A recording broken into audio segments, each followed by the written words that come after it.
ሰላም ጤና ይስጥልን ውድ ተመልካቾቻችን እንደምንሰነበታችሁ። ይህ ሳምንታዊው አገልጋይ ዝግጅታችን ነው። የአገልጋይ ፕሮግራም የአዲስ አበባ ከተማ አስተዳደር የፐብሊክ ሰርቪስና የሰው ሀብት ልማት ቢሮ ከአዲስ ሚዲያ ኔትወርክ ጋር በመተባበር ዘወትር ሐሙስ ምሽት በቀጥታ ስርጭት ወደ እናንተ የሚያደርሰው ፕሮግራም ነው። በዚህ ፕሮግራም የሴክተር ተቋማት የስራ ኃላፊዎች መጥተው ስለ ተቋማት አገልግሎት አሰጣጣቸው የሚጠይቁበትና ምላሽ የሚሰጡበት ነው። በዚህ ፕሮግራም ላይ አስተያየቶቻችሁ ካሉ ስልኮቻችን እናንተን ለማስተናገድ ዝግጁ ናቸው። ሃሎ ይበሉን።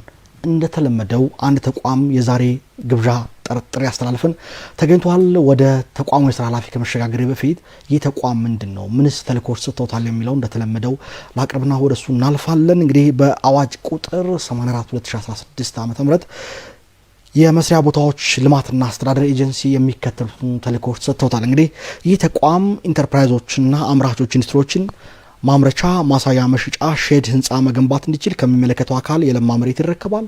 እንዲሁም ካርታ የሌላቸው ነባር ይዞታዎችና አዲስ የሚሰጡ ቦታዎችን ካርታ እንዲሰራላቸው ያደርጋል። ለአዳዲስ የመስሪያ ቦታዎች ግንባታ አዳዲስ የዲዛይን ስራዎች እንዲያከናውኑ ዲዛይን ከሚያዘጋጁ አካል ጋር በጋራ ዲዛይን ስራ እንዲሰራ ያደርጋል። ለኢንተርፕራይዞችና ለአምራች ኢንዱስትሪ የሚውል የመስሪያ ቦታ ከስራ ክህሎት ቢሮ ከኢንዱስትሪ ልማት ቢሮ ፍላጎት ይቀበላል፣ ይደለድላል፣ በከንቲባውም ያጸድቃል። ሌላው ተጨማሪ ተልእኮ የዚህ ተቋም ኢንተርፕራይዞችና አምራች ኢንዱስትሪዎች የሚጠቀሙባቸውን የማምረቻ ማሳያ መሸጫ ሼዶች ህንፃዎች በኢንዱስትሪ መንደሮች በክላስተር ማዕከላትና በገበያ ማዕከላት በማደራጀት ያስገነባል። የመሰረተ ልማት አውታሮችም እንዲሟሉላቸው ያደርጋል። ቀድሞው የተገነቡም ሆነ አዲስ ለሚገነቡ የመስሪያ ቦታ ማዕከላት ስታንዳርድ ያወጣል፣ ሲጸድቅም ይተገብራል፣ ይቆጣጠራልም። ይህ ተልእኮ ነው። እንግዲህ ይህ ተቋም ወደ 21 የሚደርሱ ተልእኮች የወሰደ ተቋም ነው። የተወሰኑትን ላንሳና ወደ ውይይታችንም እናልፈው። በግልና በመንግስት መንግስታዊ ካልሆኑ ድርጅቶች ጋር ትስስር በመፍጠር ለኢንተርፕራይዞችና ለአምራች ኢንዱስትሪዎች የመስሪያ ቦታዎች እንዲገነቡ ድጋፍ እንዲያገኙ ሁኔታዎችን ያመቻቻል። የአሰራር ስርዓትን ይዘረጋል።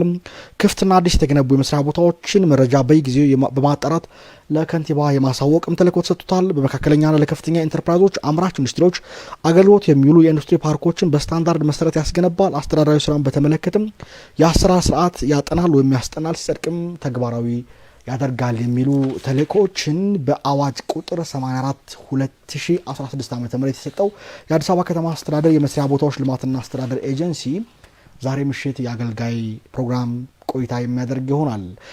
በዚህ ፕሮግራም ላይ ለጥያቄዎቻችን ምላሽ እንዲሰጡ የጋበዝናቸው የተቋሙን ዋና ዳይሬክተር ቢሆንም ዋና ዳይሬክተሩ በቅርብ ለተጨማሪ ሌላ ተልእኮ ወደ ሌላ ተቋም የተዘዋወረ በመሆኑ ዛሬ ላይ ምክትላቸውን ጋብዘናል። ወይዘሮ ሰብለወርቅ ታደሰ የአዲስ አበባ ከተማ አስተዳደር የመስሪያ ቦታ ልማትና አስተዳደር ኤጀንሲ ምክትል ዋና ዳይሬክተር ስለመጡ ከልብ ነው የምናመሰግነው። አመሰግናለሁ። ውድ ተመልካቾቻችን ቀደም እንዳልኩት የስልክ መስመሮቻችን ክፍት ናቸው። ሃሎ በሉን፣ እናንተ ለማስተናገድ ዝግጁ ነን። ዛሬ ወይዘሮ ሰብለ እያነሳን የምንቆየው የመስሪያ ቦታዎች ልማትና በተለይ ከመስሪያ ቦታዎች ጋር የተያዙ ጉዳዮችን ነው የምናነሳቸው። የመነሻ ጥያቄ የማደርገው ግን በ2016 ዓ.ም ላይ ሪፎርም ካደረጉ ተቋሞች አንዱ እንደሆነ ይታወቃል። ሰፋ ያለ ተልእኮ ወስዶ የተገነባ ተቋም ነው። ቀድሞ ከሌሎች ተቋማት ጋር አብሮ ተደርቦ የነበረ ነው። በኋላ በኤጀንሲ ደረጃ ነው እንዲዋቀር የተደረገውና እንደው የመስሪያ ቦታዎችን በማስተላለፍ የማስተዳደርን የመቆጣጠር ስራዎችን ነው በዋናነት የተሰጠው ስልጣንና ከዚህ አንጻር በሪፎርም ከገባችሁ በኋላ ምን ተግባራት ተከናወኑ፣ ምንስ ውጤት ተገኙ የሚል የመነሻ ጥያቄ ላድርገው። ቅድም በመነሻ ላይ አንተም እንዳነሳኸው ይህ ተቋም በ2016 በአዲስ መልኩ ከተደራጀ በኋላ ራሱን ችሎ ነው የተዋቀረው። ከአደረጃጀት አኳያ እስከ ክፍለ ከተማ አደረጃጀት መዋቅር ተዘርግቷል። መዋቅሩ ከሰራተኛ መዘርጋት ጀምሮ ምደባ ከማካሄድ ጀምሮ ብዙ የተሰሩ ስራዎች አሉ። ከዚህ አኳያ ከክፍለ ከተማ ራሱን ችሎ ከኤጀንሲ እስከ ክፍለ ከተማ ራሱን ችሎ ተደራጅቷል ማለት ነው።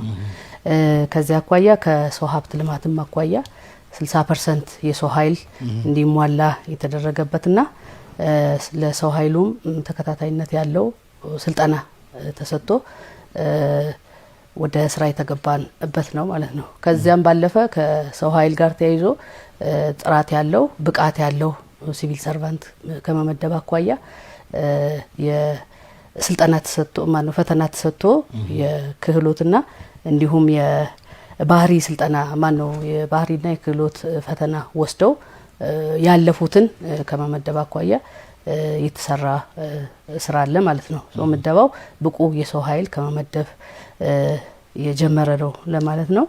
ከቴክኖሎጂ ማኳያ ቀልጣፋ አገልግሎት ተደራሽ ለማድረግ የመስሪያ ቦታዎቻችንን ከማወቅ ጀምሮ አገልግሎትን በቴክኖሎጂ ለመስጠት የተጀማመሩ ነገሮች አሉ። በየክፍለ ከተማው ያሉ መስሪያ ቦታዎቻችን እንግዲህ መስሪያ ቦታዎች እስከ ወረዳ ነው ያሉት። እነዚህ መስሪያ ቦታዎች የት ነው ያሉት? ምን አይነት መስሪያ ቦታዎች ናቸው? ኢቭን ሎኬሽናቸው የት ነው የሚለውን መረጃ የመሰብሰብ በጂአይኤስ መረጃ የመውሰድ ያ ብቻ ሳይሆን ከዚህ በፊት በወረዳ ደረጃ ነበረ ይህ ስራ ሲሰራ የነበረው። እነዚያን ወረዳ ላይ የተደራጁ ኢንተርፕራይዞችን ፋይሎች ወደ ክፍለ ከተማ የመሰብሰብና ይሄን ስካን አድርገን መረጃውን በሶፍትዌር ሲስተም የማያያዝ ስራን ሰርተናል ማለት ነው። እንደው ወደ ዋናው ነጥብ ልመለስና የማስተላለፍ ማስተዳደርና መቆጣጠር ነው። አንደኛ ማስተዳደር አካሉ በዚህ ማደራጀት መረጃዎች እንደሆነ ገልጸውልኛል። ከዚህ ከማስተላለፍ አንጻርስ ቀደም ብሎ ይታዩ የነበሩ ጉድለቶችን ፈቶ ፍትሃዊ በሆነ መልኩ እንዲተላለፍ ከማድረግ አንጻር የተወሰዱ እርምጃዎች ምን ውጤት ታየባቸው? እንግዲህ ዋናው ሪፎርሙ የተፈለገበት ምክንያት ሀብት ነው። በዚህ ተቋም የተቋም የሚመራው ሀብት ነው፣ ሪሶርስ ነው። ለዚያም ውስን የሆነ የከተማ ሀብት ነው። በዚህ ሀብት ደግሞ ፍትሃዊ በሆነ መልኩ ዜጎች የከተማው ነዋሪ ዜጎች ተጠቃሚ እንዲሆኑ ከማድረግ አኳያ ነው ሪፎርሙ የሚያስፈልገበት። ከዚህ አኳያ ያሉንን መስሪያ ቦታዎች በአግባቡ ተደራጅተው የመደራጀት ሂደቱን ጨርሰው የመደራጀት ሂደት ስንል በውስጡ ብዙ ነገሮች አሉ ማለት ነው። ነዋሪ አዲስ አበባ ነዋሪ የሆነ ስራ አጥ የሆነ ከዚህ በፊት መስሪያ ቦታን ተደራጅቶ ያላገኘ ስለመሆኑ የተጣራበትና እነዚህ ነገሮች ያለፈ ነው። ምናልባት ከስራና ክህሎት ጋር ከኢንዱስትሪ ቢሮ ጋር ከከተማ ማነው ከአርሶ አደርና ከተማ ግብርና ኮሚሽን ጋር በቅንጅት ነው የምንሰራው። እነዚህ ተደራጅቶ የሚመጡ አካላት በእነዚህ ተቋማት በኩል ተደራጅቶ ስለሚመጡ ማለት ነው። ሶ ከዚያ ተደራጅቶ የሚመጣውን እኛም ደግሞ በራሳችን አሰራሮች ተዘርግተዋል። ቅድም ምናልባት ከአሰራር አኳያ ብዬ ያላነሳሁት አለ እናነሳዋለን ብዬ ነው። በተለይ ከዚህ ካደረጃጀት ከአሰራርና ከቴክኖሎጂ አንጻር ያለው ወደ ኋላ እናንሳው ብዬ ነው። እነዚህ ማስተላለፍ ማስተዳደር መቋጠር ላይ እናተኩር። መጀመሪያ እንግዲህ መስሪያ ቦታዎችን ከማስተላለፍ አኳያ በትክክል የማደራጀት ሂደቱን አጠናቀው የመጡ ኢንተርፕራይዞችን ነው የምናስተላልፈው። ለነዚህ ኢንተርፕራይዞች ስናስተላልፍ ከዚህ በፊት የነበረው አንዱ ችግር ኢንተርፕራይዞችም የሚያነሱት የመስሪያ ቦታ ይሰጣቸዋል፣ ውል ተዋውሎ ይተላለፍላቸዋል። ነገር ግን ደግሞ ስራ እንዲሰሩ የሚያመች ምቹ ሁኔታ ያልተፈጠረበት ሁኔታ አለ። መሰረተ ልማት ያልተሟላለት፣ የመብራት፣ የውሃ፣ የመንገድ ችግሮች ያሉበት መስሪያ ጥገና የሚፈልጉ ሼዶች መስሪያ ቦታዎች የሚተላለፉበት አግባብ ነበረ። ይሄንን ባስቀረ መልኩ ነው ሪፎርም ከተደረገ በኋላ አንዱና ዋናው ስናስተላልፍ ወዲያው ወስደው ወደ ስራ ገብተው ወደ ስራ እንዲገቡና ውጤት የሚያመጡበትን ሲስተም ነው የዘረጋ ነው ማለት ነው። ከዚያ አኳያ ትክክለኛ የሆነ ስራ ፈላጊ ተደራጅቶ ለመጣ እንዲተላለፍ የራሳችንን አሰራር ዘርግተናል። ይሄን ስናደርግ ደግሞ በግልጽነት በፍትሃዊነት ስለመሆኑ ኢንተርፕራይዞቹ ራሳቸው መረጃ መሆን እንዲችሉ ወይም ደግሞ አስረጂ መሆን እንዲችሉ ከዚህ በፊት ምደባ ነው የሚካሄደው። የፈለገው የተሻለ ቦታ ይሰጠዋል፣ የፈለገው ደግሞ ያልተፈለገው ደግሞ የማይሆን ቦታ ይሰጠዋል። ይሄ ፍትሃዊነት የሚለው አንዱ ይሄ ነውና ከቦታ ምርጫ ማኳያ ትክክለኛ የሆነ ግልጽ የሆነ አንደኛ መሰረተ ልማት የተሟላለትና ለስራ ዝግጁ የሆኑ መስሪያ ቦታዎችን ይሄንን ዜሮ በዚህ ላይ ምንም አይነት ችግር የለበትም ብዬ ነው ማነሳው። በ2016 አድዋ 00 ላይ በክብርት ከንቲባችን የማስጀመሪያ ፕሮግራም ካደረግን በኋላ ተቋሙ ሪፎርም ካደረገ በኋላ ለመጀመሪያ ጊዜ አድዋ 00 ላይ ነው በክብርት ከንቲባችን ቁልፍ የማስረከብ ስነ ስርዓት ያደረግነው። በዚያ ላይም በደንብ ይፋ ተደርጎ በደንብ አስረግጠው ክብርት ከንቲባችንን አንስተዋል። እንደ ተቋምም እኛም የራሳችን አቋም በዚያ ልክ ነው የሄድንበት። ትክክለኛ ለሆነ ስራ ፈላጊ ስናስተላልፍ ወደ ስራ ገብቶ ስራ እንዲጀምር የማድረግ ስራ እንሰራ ነው ማለት ነው። እሱም በኋላ በደንብ እየፈተሽ እንሄዳለን። እንደው ከአሰራር አደረጃጀትና ቴክኖሎጂ በራሱ ውስንነት ስለሚኖረው ከዚህ ቀደም የነበረው ክፍተቱ አንደኛው ስለሆነ ወደ ተቋም እንዲመጣ ራሱ ችሎ የተደረገውና አደረጃጀቱን መልሶ የማዋቀር የማስተካከሉ አሰራሮቹና መመሪያዎችን ደንቦችን የማየት ነገር ይኖራል። ከቴክኖሎጂ አንጻር የተሰሩ ስራዎች በተለይ ተቋም በሁለት እግሩ ቆሞ ዜጎች አዲስ አበባ ላይ ሰፊ የሆነ የስራ ጥያቄ ያለው ወጣት አለ። ከተማ አስተዳደሩ በየአመቱ በመቶ ሺዎች የሚቆጠር የስራ ዕድል ቢፈጥርም ግን ይሄ ፍላጎቱ ያደገ ነው የመጣውና ይህን ፍላጎት ሊያሟላው የሚችል ተቋማዊ ቁመና ከመፍጠር አንጻር የተወሰዱ እርምጃዎች ከነሷቸው ነጥቦች ረገድ ምን ውጤት ታየባቸው? አሁን ያነሳው ነበረ ቅድምና ከአደረጃጀት አኳያ ካልነው ውጪ አሰራር ላይ ደንብ አለን፣ መመሪያዎች ለአሰራር ግልጽነት የሚረዱ ሰነዶች አዘጋጅተናልና በዚህ ላይ ትክክለኛ ለሆነ ስራ ፈላጊ እናስተላልፋለን የሚለውን አንዱ የምናረጋግጥበት በተቻለ መጠን በቴክኖሎጂ እገዛ ለማድረግ ጥረት አድርገናል የምለው ከዚህ በፊት መስሪያ ቦታ የወሰደ ድጋሚ እንዳይወስድ አንድ ዜጋ አንዴ ነው መስሪያ ቦታ መጠቀም የሚችለው አንድ ጊዜ ለ5 አመት የኛ ደንባችን እንደዚያ ነው የሚለው ሶ ከዚያ አኳያ ከወረዳ የሰበሰብናቸው ፋይሎች እነማን ናቸው የወሰዱት በአንድ ኢንተርፕራይዝ ከ5 እና ከዚያ በላይ አንቀሳቃሾች የሚደራጁበት ሁኔታ አለና የእያንዳንዱ ኢንተርፕራይዝ ፋይል ሂስትሪው አለ ማለት ነው ሶ አሁን ተደራጅተው የሚመጡትን ድጋሚ መስሪያ ቦታን እንዳያገኙ በዚያ ውስጥ እስካን አድርገን በኤክሴል ሺት በደንብ ፊልተር አድርገን ነው የምናወጣው ማለት ነው አንዱ በደንብ የዘረጋ ነውና እያጣራን ነው ድጋሚ በሳድ ምክንያት ሸዶች እንዳይወስድ የሚያደርግ አሰራር ተቀምጧል ይሄ ተዘርግቷል ይሄንን የዘረጋ ነው ፋይሎችን እስካን በማድረግና እዚያ ፋይሎች ውስጥ የትኛው አንዱ ኢንተርፕራይዝ በስሩ ያሉ አንቀሳቃሾች እነማን ናቸው የሚለው ስም ቀይሮ ድጋሚ መደራጀት የተለያዩ ከዚህ በፊት ሲሰሩ የነበሩ ብልሹ አሰራሮች ነበሩ ሶ ያንን የሚያስቀር አሰራር ዘርግተናል የሚል ነው ያለኝ ከዚያ ባሻገር ደግሞ ስራ ክህሎት ኤልኤምአይስ አንድ አንቀሳቃሽ ኢንተርፕራይዝ ሆኖ በኢንተርፕራይዝ ሲደራጅ አሻራ ይሰጣል ሶ ድጋሚ የማይወስድበት ሲስተም አሁን በስራና ክህሎትም የተጀመረ አለ እሱ አጋዥ ነው የሚሆነን እኛ ግን ከዚህ ቀደም የወሰዱትን በዚህ አግባብ ፋይላቸውን እስካን አድርገን በመያዛችንና ያንዳንዱ ስሙ ፊልተር አድርገን በማውጣታችን ድጋሚ የሚጠቀምበት አግባብ አይኖርም ይሄንን አስቀርተናል የሚል ነው ያለኝ መልካም እንግዲህ የመልካም አስተዳደር ችግሮች ይነሳበት ከነበሩ ጉዳዮች አንደኛው ከዚህ ከመሰረተ ልማት አቅርቦት ጋር በተያያዘ ነው በዝርዝር ወደ ኋላ መጣበታል ነገር ግን እንደው የተለጣፊ ሱቆችን ብቻ ነጥዬ ላንሳ እዚህ ላይ ከተለጣፊ ሱቆች አንጻር ይነሳ የነበረው ጥያቄ ምንድነው የመብራትና ውሃ አገልግሎትን ችግር ሆኖ ቀጥሏል በዚህ አመት እንዳዩት በርካታ ቦታዎችን የውሃና የመብራት ጥያቄ ለመመለስ ጥረቶች እንደተደረጉ ውጤት እንደታየባቸው ሪፖርቶች ማየት ይችላል ነገር ግን ተለጣፊ ሱቆች አሁንም የመልካም አስተዳደር ችግር ሆኖ የቀጠለ ነው ምክንያቱ ምንድነው ለምንድነው የተለጣፊ ሱቆችን ምላሽ መስጠት ያልተቻለው የተለጣፊ ሱቆችን በተመለከተ እኛም እንደ ተቋም ከለየናቸው 5 የመልካም አስተዳደር ችግሮች አንዱና ያልፈታ ነውና በሂደት ላይ ያለው የተለጣፊ ሱቆችን ወደ አሰራር የመመለስ ጉዳይ ነው ይሄንን ስንል ከዚህ በፊት ከተማው ላይ ይታወቃል በአንድም በሌላም በተለያዩ ተቋማትም መስሪያ ቦታ ሰጥቶ እንዲጠቀሙበት የማድረግ ስራ ሲሰራ ነበረ ያ ብቻ አይደለም አርከበ ሱቅ የሚባሉት በተለምዶ አርከበ ሱቅ ተብለው የሚጠሩ ተለጣፊ ሱቆች እንደውዚህ መሀል አራዳ ላይ በስፋት የነበሩ የተለያዩ ክፍለ ከተሞች ላይም እንዲሁ ተሰራጭተው ያሉ ከ13000 በላይ ተለጣፊ ሱቆች አሉ በመረጃ ተሰብስበን ይዘናል ማለት ነው ምናልባት ኮሪደር ልማቱ መጥቶ ያነሳቸው በርካታ አሉና አሁን 7931 የሚሆኑ ተለጣፊ ሱቆችና በእኛ አሰራርና መመሪያ ያልተካተቱ አሉ ይሄንን ወደ አሰራር ለማምጣት ከሚመለከታቸው አካላት ጋር ከክፍለ ከተማ ከወረዳ ጋር እየሰራን ያለነው አለ መረጃቸውን ሰብስበናል ማን ነው ይዞት ያለው ለምን ያህል ጊዜ ነው ከ17 18 አመት በላይ ሁሉ የተያዙ አሉ በቅርቡ ከ9 ከ10 አመት ወዲም ደግሞ የተያዙ አሉ ሶ ይሄንን መረጃ የመሰብሰብ ስራ ሰርተናል መረጃ መሰብሰብ ብቻ አይደለም ግቡ ይሄንን ተለጣፊ ያዘገየው መረጃ የመሰብሰቡ ሂደት ነው ወይንስ ለነዚህ አካላት የውሃ ማቅረቡ ምናልባት መብራት ማቅረቡ በእያንዳንድ ሱቁ ወይም በዚህ ተለጣፊ ሱቆች ላይቻል ይሆናል ነገር ግን ምናልባት በጋራ የሚያገኙበት ሁኔታዎች መፍጠር ያልተቻለው ለምንድን ነው ይሄንን ወደ አሰራር ለማስገባት ያስቸገረን ነገር የለም ማለት ለመናገር ከሆነ ታዲያ ወደ አሰራር ማስገባት ካቃታችሁ ለምን የመልካም አስተዳደር ችግርና ጥያቄ ሆኖ ቀጠለ ማለት እኛ እንደ ተቋም ሪፎርም ሲደረግ እነዚህ መስሪያ ቦታዎች በግለሰቦች እጅ ተይዘው ነው ያሉት።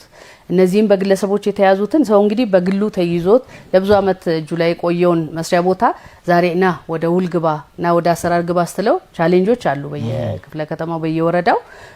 ነገር ግን ደግሞ ቻሌንጅ ነው ብለንም ደግሞ በዚያ ልክም አይደለም መረጃውን የመሰብሰብ የማጥራት በየክፍለ ከተማው ምን ያህል ተለጣፊ ሱቆች አሉ የሚለውን ያንን ጨርሰናል። አሁን ወደ አሰራር ለመመለስ ምንም የሚያስቸግረን ነገር የለም። በቅርቡ ለየክፍለ ከተሞች የተሰበሰበውን ዳታ መሰረት በማድረግ ከሚመለከተው አካል ጋር ሆነው ወደ አሰራር እንዲያመጡትና ውል እንዲያስገቡ ደብዳቤ ዲስፓች አድርገናል። መልካም ወይዘሮ ሰብለወርቅ እንደው በስራ ላይ ያሉትንም አዳዲስ የተፈጠረላቸው ማነጋገር ነበር በተለያየ ቦታና እንደው ስለ ተቋማችሁ ስለ አገልግሎቱ ምን አስተያየት ሰጡ የሚለውን እንከታተልና ለጥያቄዎች ምላሽ የሚሰጡ ይሆናል። አብረን እንከታተል። መስመር ላይ በአጋጣሚ ስልክ ገብቷል እያለኝ ነው። ስልክ እንቀበልና ወደ ሌሎች ጥያቄዎች እናልፋለን።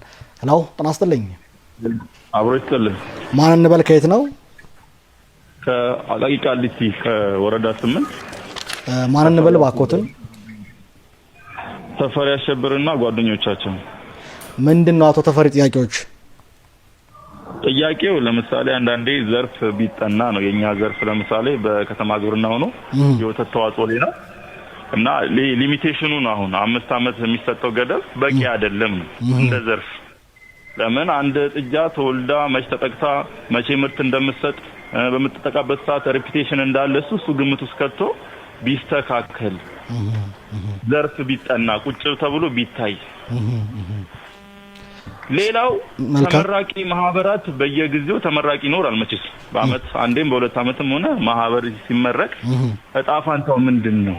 ለምሳሌኛ ዘንድሮ ተመራቂ ነን ምንም ያለንን ነገር የለም። ከ281 ማህበር እኛ ብቻ ነን በከተማ ግብርና የሚገርምህ ተመራቂ ማህበር ማለት ነው። እሺ ምንድነው እጣ ፈንታችን? እንደው አቶ አሸብር ለርሶ ለተመልካቾችም ግልጽ ለማድረግ ስትጀምሩ የነበራችሁ ካፒታል ምን ያህል ነው? አሁን የደረሳችሁበት ደረጃ ምን ይመስላል? ካፒታል በትንሽ ነው በተወሰነ በ3000 ምናምን ነው ካፒታሉ የጀመራችሁት። ዘንድሮ ስንት አሁን ለመመረቅ ምን ያህል ብር ደረሳችሁ? ወደ 6,459,000 አካባቢ ነውና ምን ያህል ሰዎች ናቸው በዚህ ማህበር ውስጥ ያላችሁት? 10 ነን። ወደ 6 ሚሊዮን የሚጠጋ ሀብት አፍርታችኋል በ3000 ብር የተጀመረ። ስለዚህ ተመራቂ መሆን ይችላችኋል ማለት ነው። ይሄን ጥያቄ እርሶም መልሰውት እንዲያልፉ ስለፈለኩ ነው። ሀብት እየተፈጠረ ሌሎችን አዳዲስ የሚገቡትን ላይ እድል መስጠት አይገባም ወይ? እንደው እንደ አንድ ባለድርሻ ስለሆኑ ይሄን እርሶ እንዴት ነው የሚያዩት እዚህ ላይ? እሱ ልክ ነው። ትስስሮች መፈጠሩ ለሌሎች እንትን መፈጠሩ ጥሩ ነው። ግን በምን አሁን ይሄ እዚህ ደረጃ ደርሰ ድጋሜ የምትቆፍርበት ሜትር ለምን ይፈጠራል? እንደ ድሮ መንግስት ቦታ አመቻችቶ ባዶ ክፍት ቦታ ሌሎቹ ልክ እንደሚሰጠው ለምንድን ነው ለኛ የማይሰጠው ነው ማለት? ሌላው ሜቢ ነገ ሞቲቬሽን ሆኖ እንደኛ እንዳይቀጥል እኮ ሉዝ መሆን ከሆነ ነገ ማህበሩ በምን መልኩ ነው የሚያድገውስ? ሌላው እኛ ለነሱ ሞዴል ምን ሆነ በምን መልኩ ነው ብቻ። መልካም አቶ ተፈሪ ስለደወሉ ከልብ ነው የምናመሰግነው። ምናልባት ጥያቄ ያለዎት ከተጨማሪ? ኖ ይሄ እንትን ላይ ቢስተካከል አሪፍ ነው። ይሄ መሰረተ ልማት ላይ በደንብ ቢጠና እሱ ላይ ዝም ብሎ እንትን ባይል። ለምን እኛ ያኔ የገባነው በተዘዋዋሪ ፈንድ ተብሎ የግድ ተዘዋዋሪ ፈንዱን ለማግኘት ውልቲን እነዚህ የቤት ክራይ ውል መውሰድ አለባችሁ ተብሎ መሰረተ ልማት ሳይሟላ ነው ገብተን እንደዚህ ተሰቃየን ያለ ነው ማለት ነው። ዞሮ እሱ ላይ ትኩረት ቢደረግ ቢጠና ያንዳንዱ ዘርፉ ቢጠና ጥሩ ነው እንዳስተያየት ማለት ነው። ስለደወሉ ከልብ ነው የምናመሰግን። ወይዘሮ ሰብለወርቅ በዚህ ላይ ምላሽ ይሰጣሉ። አብረውን ይቆዩ። ቀደም ሲል ውድ ተመልካቾቻችን ያስተዋወቁት ነበር። ይሄን ጥያቄ እንመለስበታለን። እስኪ በአዲስ የተደራጁም በዚህ ዘርፍ ላይ ውጤት እያመጡ ያሉ የገቡ ወጣቶች ምን አስተያየት አላቸው? በተለይ መሰረተ ልማት ተሟልቶ ሼድ የተላለፈላቸው ወጣቶች ምን እያሉ ነው? እሱ ተካትለን እንመለስና ወደ ጥያቄዎች እናልፋለን።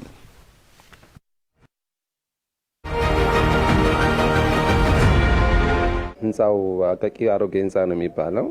የስራ እድሉ ተፈጥሮልን እኛ ሰፊ እንጀራ ያገኘንበት ነው። ነገር ግን ድንገት ያው ከእንጀራችን ጋር ተያይዞ ከስራችን ጋር ተያይዞ እክል የሆኑብን ያሉ ነገሮች በመሰረታዊነት አንደኛው ከፍተኛ ችግር ያለው የመሰረተ ልማት ችግር ነው። ይሄ ምን ማለት ነው? መብራት ላይ ከፍተኛ ችግር ነበረብን። ያ ችግር ከዛሬ 8-9 ዓመት በፊት የነበሩ ኢንተርፕራይዞች ክፍያ ሳይከፍሉ ለቀው ወጥተዋል።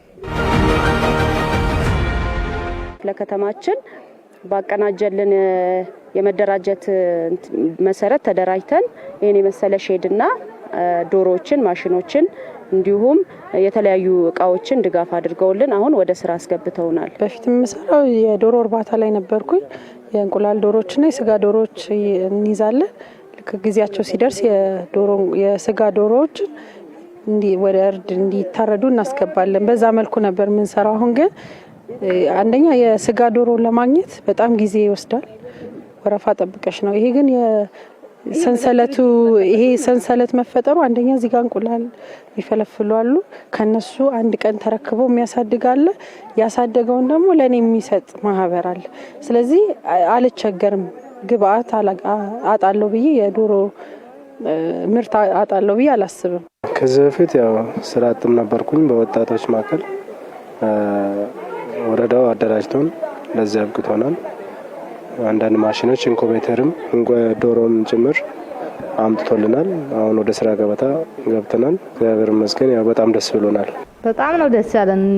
ድሉማ በማግኘታችን ሼዱን በመገኘቱ በጣም ነው ደስ ያለን። ስለዚህ ከፍቶቹም ባናቸው ሰዓት በገበልን በጣም ደስ ብሎናል። ሁሉም ነገር በጣም ነው ደስ ያለን። ማለት እንደዚህ አልጠበቅንም። እንደዚህ ቶለንትን ይላል ወደ ስራ ይገባንም ብለን ማኒፋክቸሪንግ እንደሚታሰበው በእኛ ዘርፍ ላይ አብዛኛው ሰራተኛ እንይዛለን። መንግስትም ያው ድጋፍ የተደረገልን ነው እናውቃለን። እንደ ችግር ደግሞ ብለን የምናስባቸው ነገሮች አብዛኛው በዛ ያለ ሰራተኛ ስለምንይዝ መንግስትም ይሄን ነገር ኮንሲደር አድርጎ አመቶችን ቢጨምርልን ገባሽ። አሁን ለምሳሌ 5 አመት ነው በፊት ላይ 8 አመትም 9 አመትም ከዛ በላይ ነበር የሚታሰበው። ግን አሁን ላይ ገና ቢዝነስ ውስጥ በደንብ እየገባን ባለንበት ሰዓት ኦሬዲ ሞልቷቸዋል እየተባለ ያው እንደምታያቸው አብዛኞቹ ወጥተዋል ገባሽ። እዛኛው ምንጻም ያለ ነው። አሁን እነዚህኞቹም ከሰኔ በ30 በኋላ ወጪዎች ናቸው ገባሽ።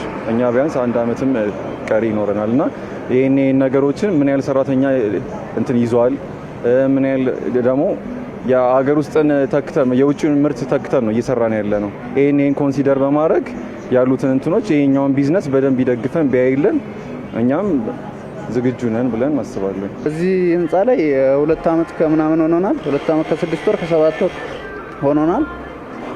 በዛ ላይ ያለው መሰረታዊ ልማት ላይ ያለው ችግር አንድ ሽንት ቤት ላይ የፍሳሽ ችግር ነው ያለው። ከዚህ በፊት ተመልክቶ ነበረ እንደሰማነው ከኛ በፊትም ያሉት አመልክተው እንደነበረ ነው።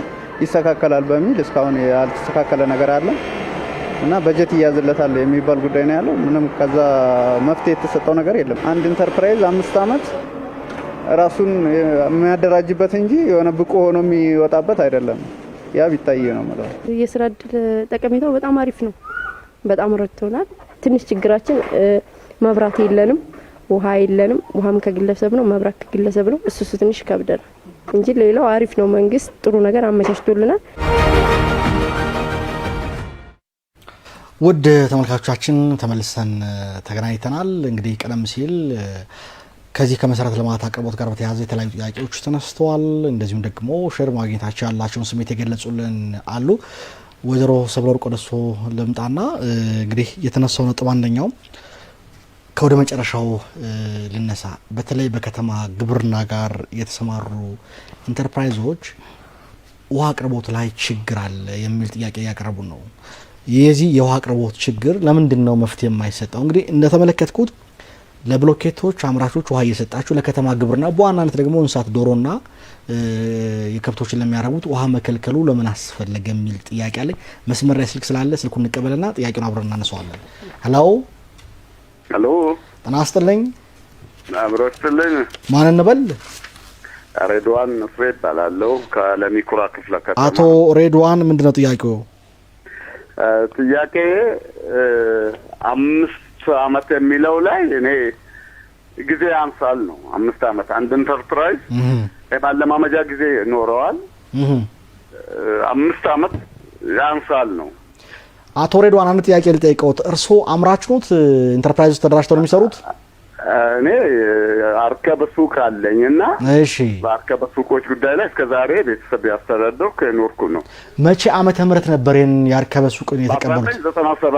በ1997 ነው። እንግዲህ ወደ 20 ዓመት አልፎታል ማለት ነው። ይሄንን ካገኙ ሀብት ፈጥረውበታል እንበል።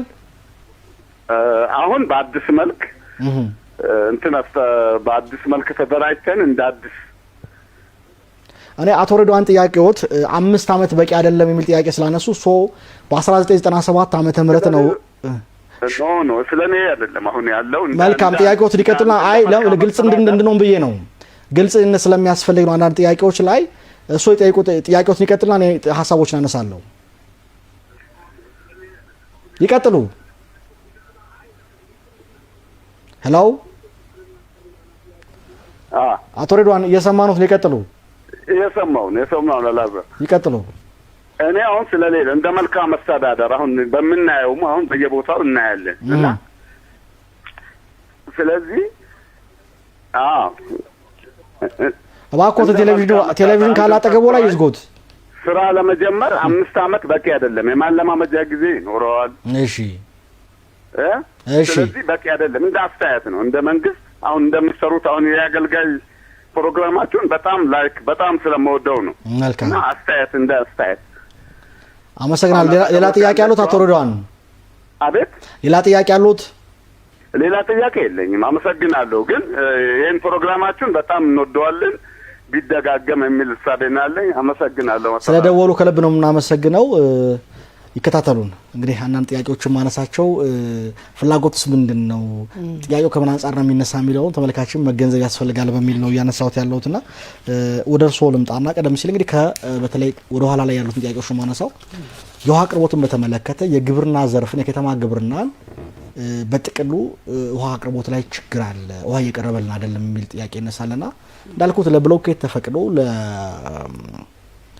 ለዶሮና ከብት እርባታ ላይ የተሰማሩት ውሃ ለማቅረቡ ችግሩ ከምን የመነጨ ነው?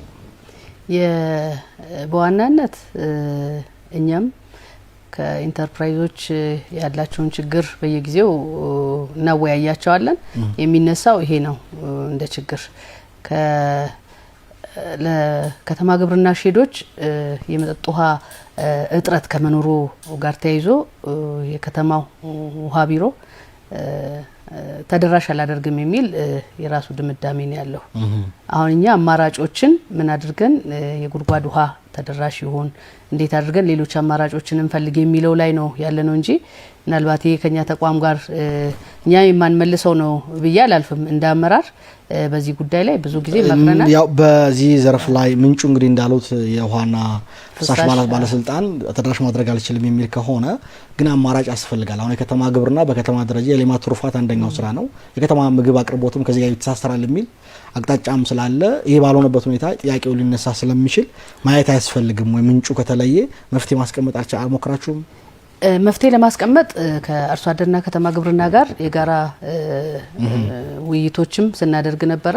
ምንድነው አማራጭ ማስቀመጥ ያለብን የሚለውንም እንደ አማራጭ አሁን ያልኩትን ያም ቢሆን ውሃና ፍሳሽ የሚረዳንና በድጋፍ የምናገኘው ካልሆነ በስተቀር እንደው አንድ ምሳሌ ባነሳለ እዚህ አቃቂ ቃሊቲ ወደ ንፋስ ስልክ ወረዳ 11 ማንጎንዝ የሚባል አካባቢ አንድ ለረጅም ጊዜ ተሰርቶ የቆየ የመስሪያ ቦታ አለ። የከብቶች የወተት ላም እና የከብት ማደለቢያ ሼድ ነው። በርካታ ሼዶች አሉ እዛ ቦታ የተሰሩ። እነዚህ ሼዶች ያው ለከተማው ግብአት መሆን የሚችልና የወተት አቅርቦትን በሰፊው ማግኘት የሚቻልበት ፍላጎት ያላቸውና አርሶ አደር አካባቢ ያሉ አካላትም ናቸው ተደራጅተው በዚህ ሼድ ላይ ገቡት። ነገር ግን ሰፊ የውሃ ችግር አለ የሚል በስፍራው በአካልም ሄደን ከሚመለከታቸው ውሃና ፍሳሽ አገልግሎት ባለስልጣን አመራሮች ጋርም በደንብ ተነጋግረን መክረንበታል። እንደ አቋም ያለው ለከተማው ነዋሪ ከመጠጥ ውሃነት አልፎ ለዚህ አገልግሎት የምናውለው የለንም። ግን ደግሞ በቦቴም የማቅረብ ከተቻለም ደግሞ አርሶ አደሮቹም ድጋፍ አድርገው ወይም የተደራጁ አካላት የጉድጓድ ውሃንም አድሬስ የምናደርግበትን አማራጮች ነው እየፈለግን ያለ ነው። ግን በቦቴ ውሃ አገልግሎት እንዲያገኙ ነው እየተደረገ ያለው። ይሄ በቂ ነው የሚል ኖሮኝ አይደለም ምላሽ ነው የሚል አይደለም እየተነጋገርን ነው እንደ አመራር መፈታት ያለበት ጉዳይ ነው ብለን ከአርሶ አደርና ከተማ ግብርና ኮሚሽን ጋርም እንደ ትልቅ ችግር ይዘን እያየን ያለ ነው የመሰረተ ልማት ጋር ወደሱ ከመሻገር በፊት በርከት ያለ ጉዳይ ስለማነሳዛ ላይ 5 አመትና ከዛ በላይ ያለው ነገር እየተደጋገመ ስለሆነ እሱን እንመልከት። አቶ ተፈሪም አቶ ሬድዋንም ይሄን ጥያቄ ያነሱትና በተለይ ግብርና ላይ ስላለን 5 አመት በቂ አይደለም የሚል በተለይ አቶ ተፈሪ ጠንከር አድርገው ያነሱት የወተት ተዋጽኦ ለምናመርት ወይም በእንስሳት ልማት ላይ ተሰማራን 5 አመት በቂ አይደለም ጥጇ አድጋ ምርት ሲሰጥ ነው። ነገር ግን ደግሞ ባንዱ ኮስት ጠቃችሁ የተሻለ ሀብት መፍጠር ችለዋልና ከዚህ ከአመት ጋር በተያያዘ ያለውን ጉዳይ ምንድነው እየታሰበ ያለው? በተመሳሳይ ሌሎች ወጣቶች ያነሱት ዘርፍ መለየት ቢቻል የሚል ነጥብ ተነስቷልና ምንድነው ያሰባችሁ ያላችሁት በእናንተ በኩል? የኛ መመሪያ ደንባችን ላይ በግልጽ የተቀመጠው ያው ቅድም መነሻይ ላይ ውስን ሀብት ነው። ወይዘሮ ሰብለ ከአክብሮት ጋር ላቋርጡትና ስልክ እንቀበል። ሄሎ ጤና ይስጥልኝ። ማን እንበል? ከየት ነው? ከለሚ ኩራ ክፍለ ከተማ ነው። ማን እንበል? ስሞትን? መኳንንት እባላለሁ። ጥያቄውት ምንድነው አቶ መኳንንት? ጥያቄ አዲስ የተደራጀነን መጀመሪያ ስለተሰጠን እድል በጣም ልናመሰግን እንወዳለን። ቀላል ነገር አይደለም የስራ እድል በዚህ አይነት ሁኔታ እንድንሰራ መፈጠሩ ላመሰግን እንወዳለሁ። በትልቅ ምስጋና። ቀጣይ ግን ምንድነው ወደ ስራው ስንገባ መጀመሪያ ላይ ሞላ ነው የስራ ፊልድ አለገባ ቦታውን አላየንም ምን አላየንም ቀጥታ ነው ያው ወደ ስራው ለመግባት ይሄ ነው ብለን የሞላነው ነገር ነበር። በኋላ ግን ሄደን ቦታውን ስናይ የደረሰን ቦታ ኢቭን ለድሳትን የምናወጣው ነገር ራሱ ከባድ ነው። ቦታው ቤቱ ምኑ እና እሱንም አውጥተን ግን አካባቢው ላይ ማአሱቅ አለ ህብረተሰቡ የለም ብዙ እዛ ቦታ ላይ ያንኑ የተደረደረውን ሱቅ ከምንሰራ ካየነው በኋላ ጥናት አረግንና ይሄን ነገር ብንሰራ ብለን የስራ ዘርፋችንን ለውጠን ተወዳዳሪ ሆነን እንግባና እንስራ ስንል ከ6 ወር በኋላ የሚል ህግ አለ። 6 ወር ያንኑ ነገር ከፍተን በፊት ያስቀመጥነው ነገር አሁን በኋላ ላይ ከመግባት አሁን ገና ጀማሪ ነንኛ የስራ እንትኑ አሁን ቦታውን ካገኘን በኋላ ያደረግነው ጥናት ጋር ለውጠን ብንገባና ብንሰራ ለኛ በጣም ቆንጆ ቦታውን ካየን በኋላ አብሮ የሚሄደውን ነገር ነው የመረጥነው። ለምሳሌ መጀመሪያ ሱቅ አለን ሁሉም ሱቅ ደርድሯል አካባቢው ላይ እኛ ግን ካፌ ነገር አድርገን ብንገባ ቢለወጥልን ይሄ ነገር ቀለል ተደርጎልን ገና አዲስ ነን ብዙ ነገር ያስፈልገናልና እሱ እድል ቢሰጠንና ቀለል ተደርጎ የሥራ ዘርፉ ቢቀየርልን ቦታውን ሳታይ በግምት የምታስቀምጥና ቦታውን ካየክ በኋላ አብሮ የሚሄደውን ነገር ደግሞ ስናቀርብ በዛ ሁኔታ ትብብር ቢደረግልን የሚል ነውና አቶ መኳንንት ስለደወሉ ክለብ ነው እናመሰግን። እዚህ ላይ ወይዘሮ ሰብለ ወርቅ ምላሽ ይሰጣሉ። ይከታተሉን። እሺ ወደ እርሶ ልመለስና ቀደም ቢወራ ነሳውት ነጥብ እንሂድ። በተለይ 5 አመትና ከዛ በላይ የተረጋግሞ ስለሚነሳ ነው መልስ ለመስጠት ጥረት ይደረጋል። በእርሶ በኩል ያለው ሀሳብ ምንድነው?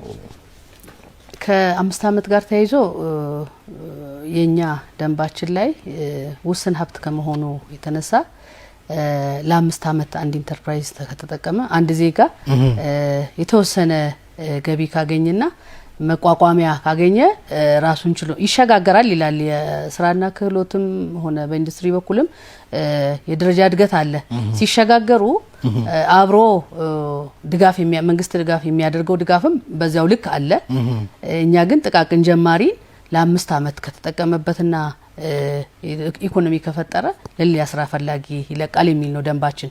ነገር ግን ደግሞ አሁን በስፋት የወተት ላም ላይ ስፔሻሊ ከተማ ግብርና ዘርፍ የወተት ላም ብቻ ላይ ነው ይሄ ጥያቄ የሚነሳው። የአርሶ አደርና ከተማ ግብርና ኮሚሽን መመሪያ 10 አመት ይላል፣ የኛ 5 አመት ይላል። ይሄንን ማስታረቅ ይፈልጋል እንዳመራር። ይሄ ጋፕ እንዳለ በየጊዜው እየተነጋገርን ነው። ውሳኔ የሚፈልግ ነው የሚለውን ነገር ላነሳ ነውና ችግሩ እንደ ችግር አብረን ብናያው እዚህ ላይ የሚነሳው ነጥብ በያዝነው አመት በርካታ አንቀሳቃሾችን 1 አመት ተጨማሪ ተፈቅዶላቸው እንዲቀጥሉ አድርጋቸዋል። በልዩ ሁኔታ እንግዲህ አሁን የ2018 በጀት አመት እየገባ ነው የሚገኘውና እነዚህ ማህበራት ይቀጥላሉ ወይንስ የታሰበ ነገር አለ የሚል ጥያቄ ስለሚነሳ በተለይ በዚህ አመት ላይ ነው ቃሌት ላይ ብቻ ማየት የቻልኩት 44 ውሳኔ ያላገኙ በዚህ አመት ተዋውለው እንዲቀጥሉ የተደረጉ ግን በዚህ አመት ውሳኔ ካልተሰጠ የማይቀጥሉ ማህበራት እንዳሉ መረጃዎች ያሳያሉና ምንድነው ቀጣይ የታሰበው?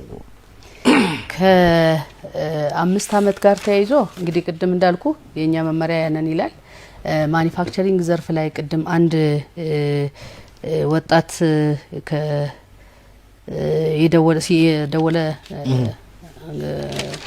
ተገናኛችን አለ አቶ ረዷንም ማለት አዎ እሱም ሲያነሳ የነበረ ማኒፋክቸሪንግ ላይ ያለ ነው 5 አመት የሞላቸው ይሄው እየለቀቁ ነው አሁን ሰኔ ላይ የሚለቁ አሉ ይላልና ትክክል ነው የኛ መመሪያችን ያንን ይላል ነገር ግን ደግሞ ለ5 አመትም ሞልቷቸው ለሀገር ኢኮኖሚ ከፍተኛ ዋጋ ሚና ያላቸው በኢንዱስትሪ ቢሮ እና በእኛ በጋራ እያጠናን ያለነው ጥናት አለ ምን ይሆኑ የሚል ማለት ነው ካፒታላቸው የተሻለ የሆነ ከ300,000 ብር በላይ ካፒታል መነሻ ካፒታል ኖሯቸው አሁን ግን ከ12 ሚሊዮን ብር በላይ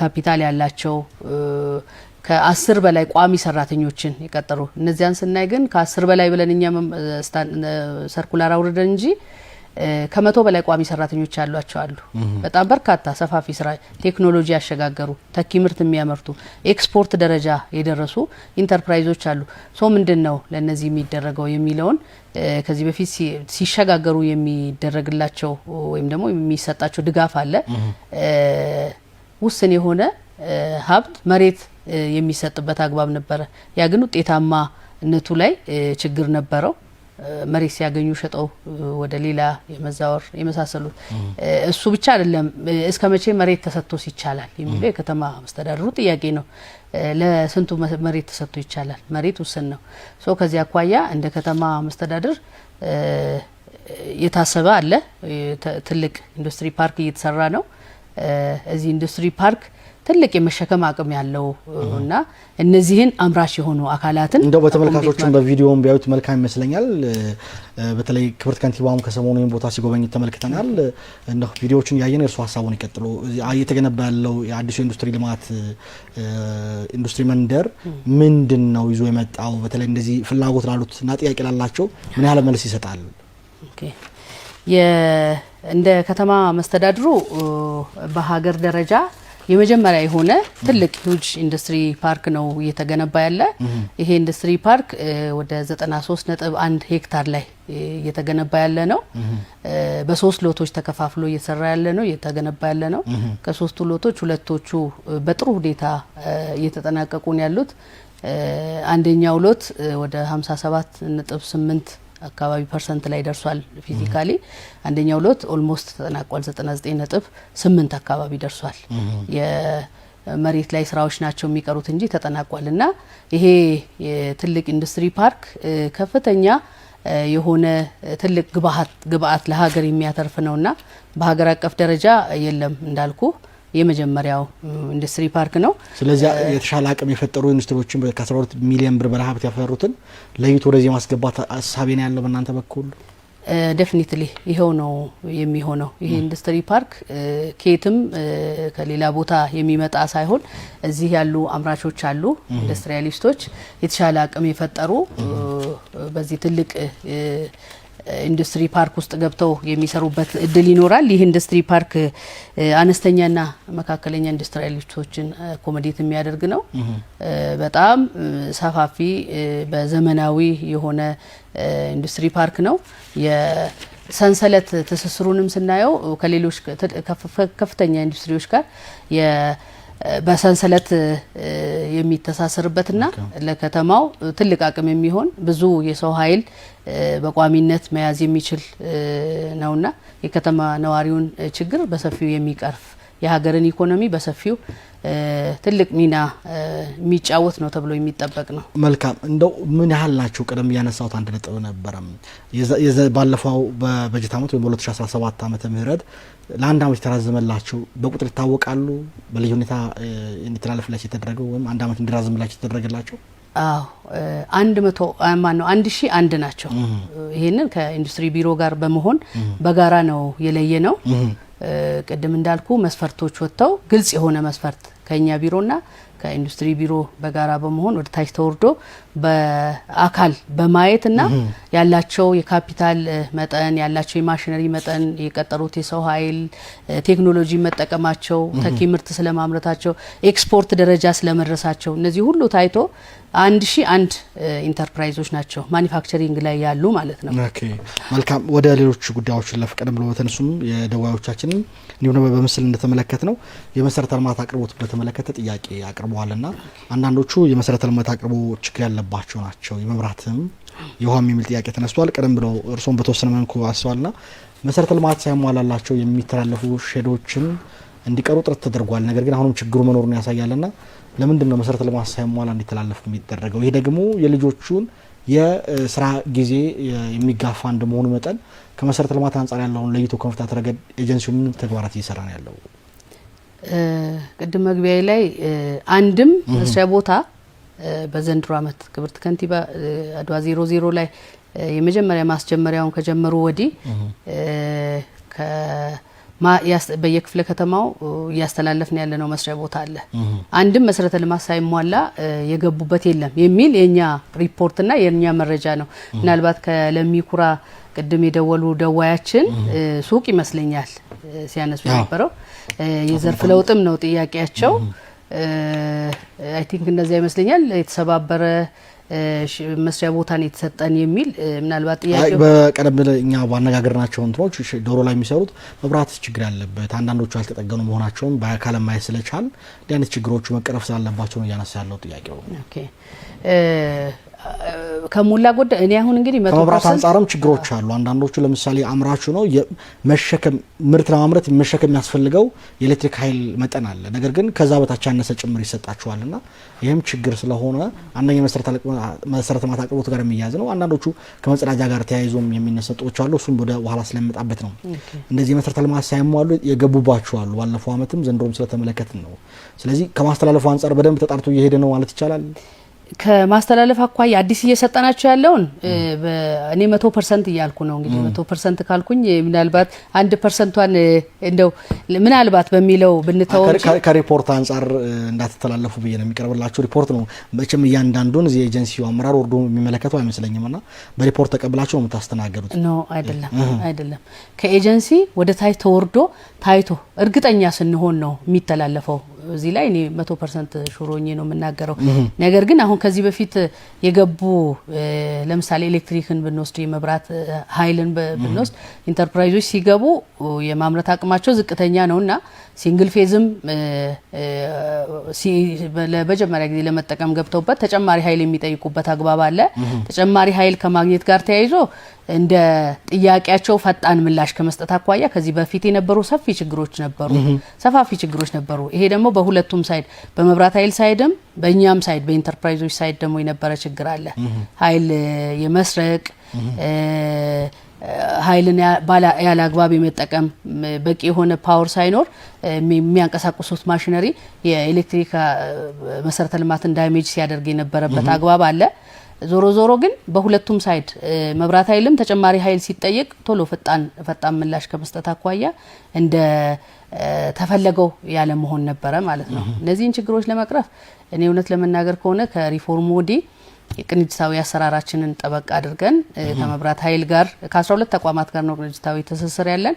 የመብራት ኃይል ግን መሰረታዊ የሆነ ችግሮቻችንን እየቀረፍንበት ያለ ነው። ትስስሩን ስላነሱ መልካም አብሬ የጀላንሳው የመብራት ኃይል ጋር አንዳንድ የጨርሰው አጠናቀቅ ጊዜያቸውን ሲወጡ ገንዘብ መሰብሰብ ሳይኖርበት ቀርቶ ሌሎች አዲስ ለቢገቡ አካላት ተጨማሪ ገንዘብ የመብራት ክፍያ እንዲፈጽሙ ተደርገዋል። ለምሳሌ እኔ ማነጋገርኳቸው ከ300 ሺህ ብር በላይ የከፈሉና መብራቱ እንዲቀጥልላቸው የተደረጉ ባልሰሩበት ሁኔታ ጀማሪዎች ሀብት በአግባቡና በወቅቱ መሰብሰብ ባለመቻላቸው ምክንያት አዳዲሶቹ እንዲከፍሉ የተደረገበት ሁኔታዎች አሉና ቅንጅቱስ ምን ያህል ውጤታማ ነው ተብሎ መውሰድ ይቻላል? ምክንያቱም ሀብቱ በአግባቡ እየተሰበሰበ እኮ አይደለም። አሁንም ጥያቄ ክርክር ያደረጉ ያሉ ኢንተርፕራይዞችን ስላሉ እዚህ ላይ የእርሱ አስተያየት ምንድን ነው? ትክክል ነው። ቅድም እንዳነሳሁት የነበረው ነገር ምንድነው? መብራት ኃይል ፖስት ፔድ ነው፣ አገልግሎት ከተጠቀሙ በኋላ ነው የክፍያ የሚያስከፍለው። ነገር ግን አንድ ኢንተርፕራይዝ እኔ አሁን 300,000 ያልከው ከዚያ በላይ እስከ 7-8 ሚሊዮን እዳ ያለበት መስሪያ ቦታዎች አሉ አሁን ድረስ ተዘግቶ ያሉ ማለት ነው። ይሄ ከምን ይመነጨ ነው የሚለውን በደንብ ወርታችሁ ወርደን አይተናል። ከሚመለከታቸው አመራሮች ጋርም በደንብ ተወያይተንበት መፍትሄም እንዴት እናበጅበት የሚለው ላይ እየተነጋገርን ነው። ቅድም እንዳልከው አገልግሎት ሲያገኙ ወዲያው ጊዜውን ጠብቆ ከማስከፈል ጋር ተያይዞ መብራት ኃይል ጋር ያለ ጋፕ ይሄ ይታያል። አንቀሳቃሹም ወይም ደግሞ ኢንተርፕራይዙም በወቅቱ ሂሳብ ያለብኝን እዳ ልክፈል ብሎ ግዴታውን ከመወጣት አኳያ ችላባይነት ወይም ደግሞ ዝም ብሎ ማለፍ አለ። ይሄንን በጀርባው ምን አለ የሚለውን ጭምር ለማጥናት ችግሩ የሚታየኝ ነው። በየአመቱ ውል ይታደሳል። ውል ሲያድስ ሲመጣ ያሉ የመሰረተ ልማት አቅርቦቶች ላይ ክፍያ ፈጽመሃል ወይ ተብሎ አይጠየቅም ወይ? ለምሳሌ ውሃ የአመት ክፍያ ፈጽመሃል ወይ? መብራት የአመት ክፍያ ፈጽመሃል ወይ? ሌሎች የሂሳብ ማወራረጃ መሰል ጉዳዮችን አይታይም ወይ? እንዲሁ ነው ውል ይታደስ ሲባል በየአመቱ የሚታደሰው? የዩቲሊቲ ክፍያ ክሊራንስ ይመጣል። እሱ ላይ አይደለም ችግሩ። ታዲያ ባይዞ እዳ ያለበትን ክፍያው ከመጣ ውል እንዴት ይታደስ? ባለበጣበት ውል አዲሰው እንዴት ሊቀጥሉ ቻሉ እነዚህ ድርጅቶች? ብልሹ አሰራር ነው። ለዚህ በግልጽ እየታየ ያለው ብልሹ አሰራር በደም ጥሩ ላይ ነው የመጡልኝ። በየአመቱ ለማደስ የኔም ጥያቄ ይሄኛው ስለሆነ ነው።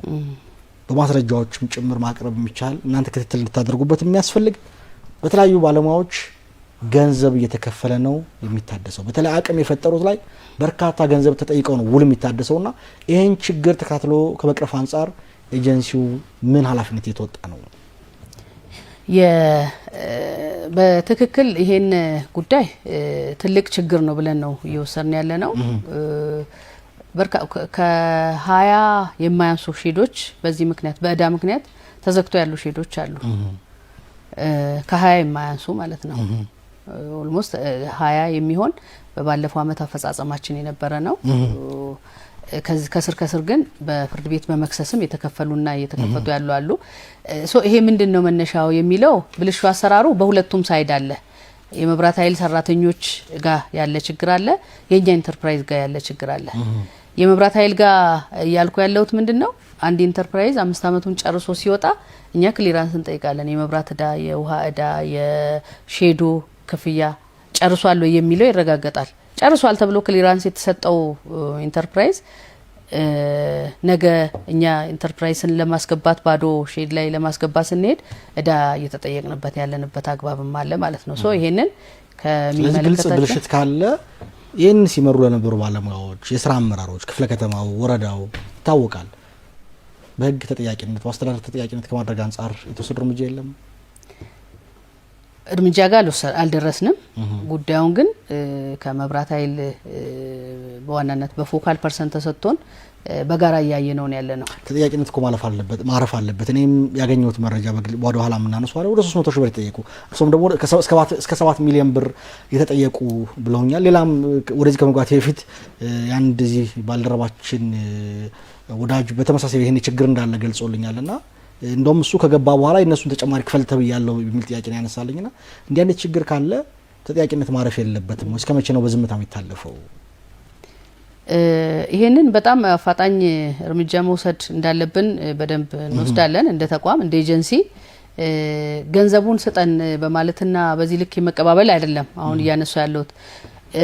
ይሄ ቆጣሪ እዳ አለበትና እዳው ሳይከፈል አዲሱ ኢንተርፕራይዝ እንዳይገባበትና አዲስ ኢንተርፕራይዝ አገልግሎት ለማግኘት ሲሄድ የነበረበት እዳ መከፈል አለበት ቅድሚያ የሚለው ነው አሁን ችግር እየፈጠራለሁ። ነገር ግን ክሊራንስ ሲሰጥ እኮ ጉለት አለን። የኔ ጥያቄ በየአመቱ ሲታደስም ወይዘሮ ሰብለወርቅ እንደሚያውቁት ብር ይጠየቃል። እኔ ከእናንተ ተቋም ጋር ጥያቄዎች እንዳሉ ከዚህ በፊት መረጃዎች ሰጥቻለሁ። በተጨባጭ አንዳንድ ክፍለ ከተሞች ላይ አመታዊ እድሳት ሲመጣ ባለሙያዎቹ በግልጽ ነው የሚደራደሩት። ዛሬ ላይ ቤት መከራየት ሀብት ስለሆነ ሀብትነቱን ያውቃሉ። እዛ እያመረተ ያለው ሰውም ሀብትነቱ ስለሚያውቅ ለመክፈል ወደ ኋላ አይልምና እንዲህ አይነት እጅ መንሻ ላይ የሚሰሩ ነገሮች አሉ። እሱ ይህን ጥያቄ ለፍና ወደ ሌሎች ጉዳዮች ልለፍ።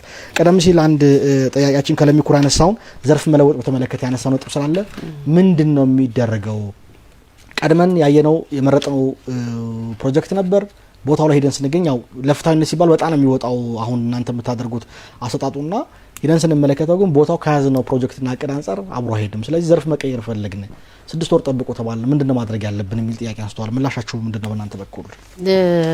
ይሄ መኳንንት የሚባል ደዋያችን ቅድም ከለሚኩራ ያነሳው ጥያቄ ኖርማሊ የመስሪያ ቦታው ምቹ አይደለም የሚል ነው ያነሳ ያለው። እኔንን በደንብ ይዤዋለሁ፣ እኔንን ቼክ አደርጋለሁ።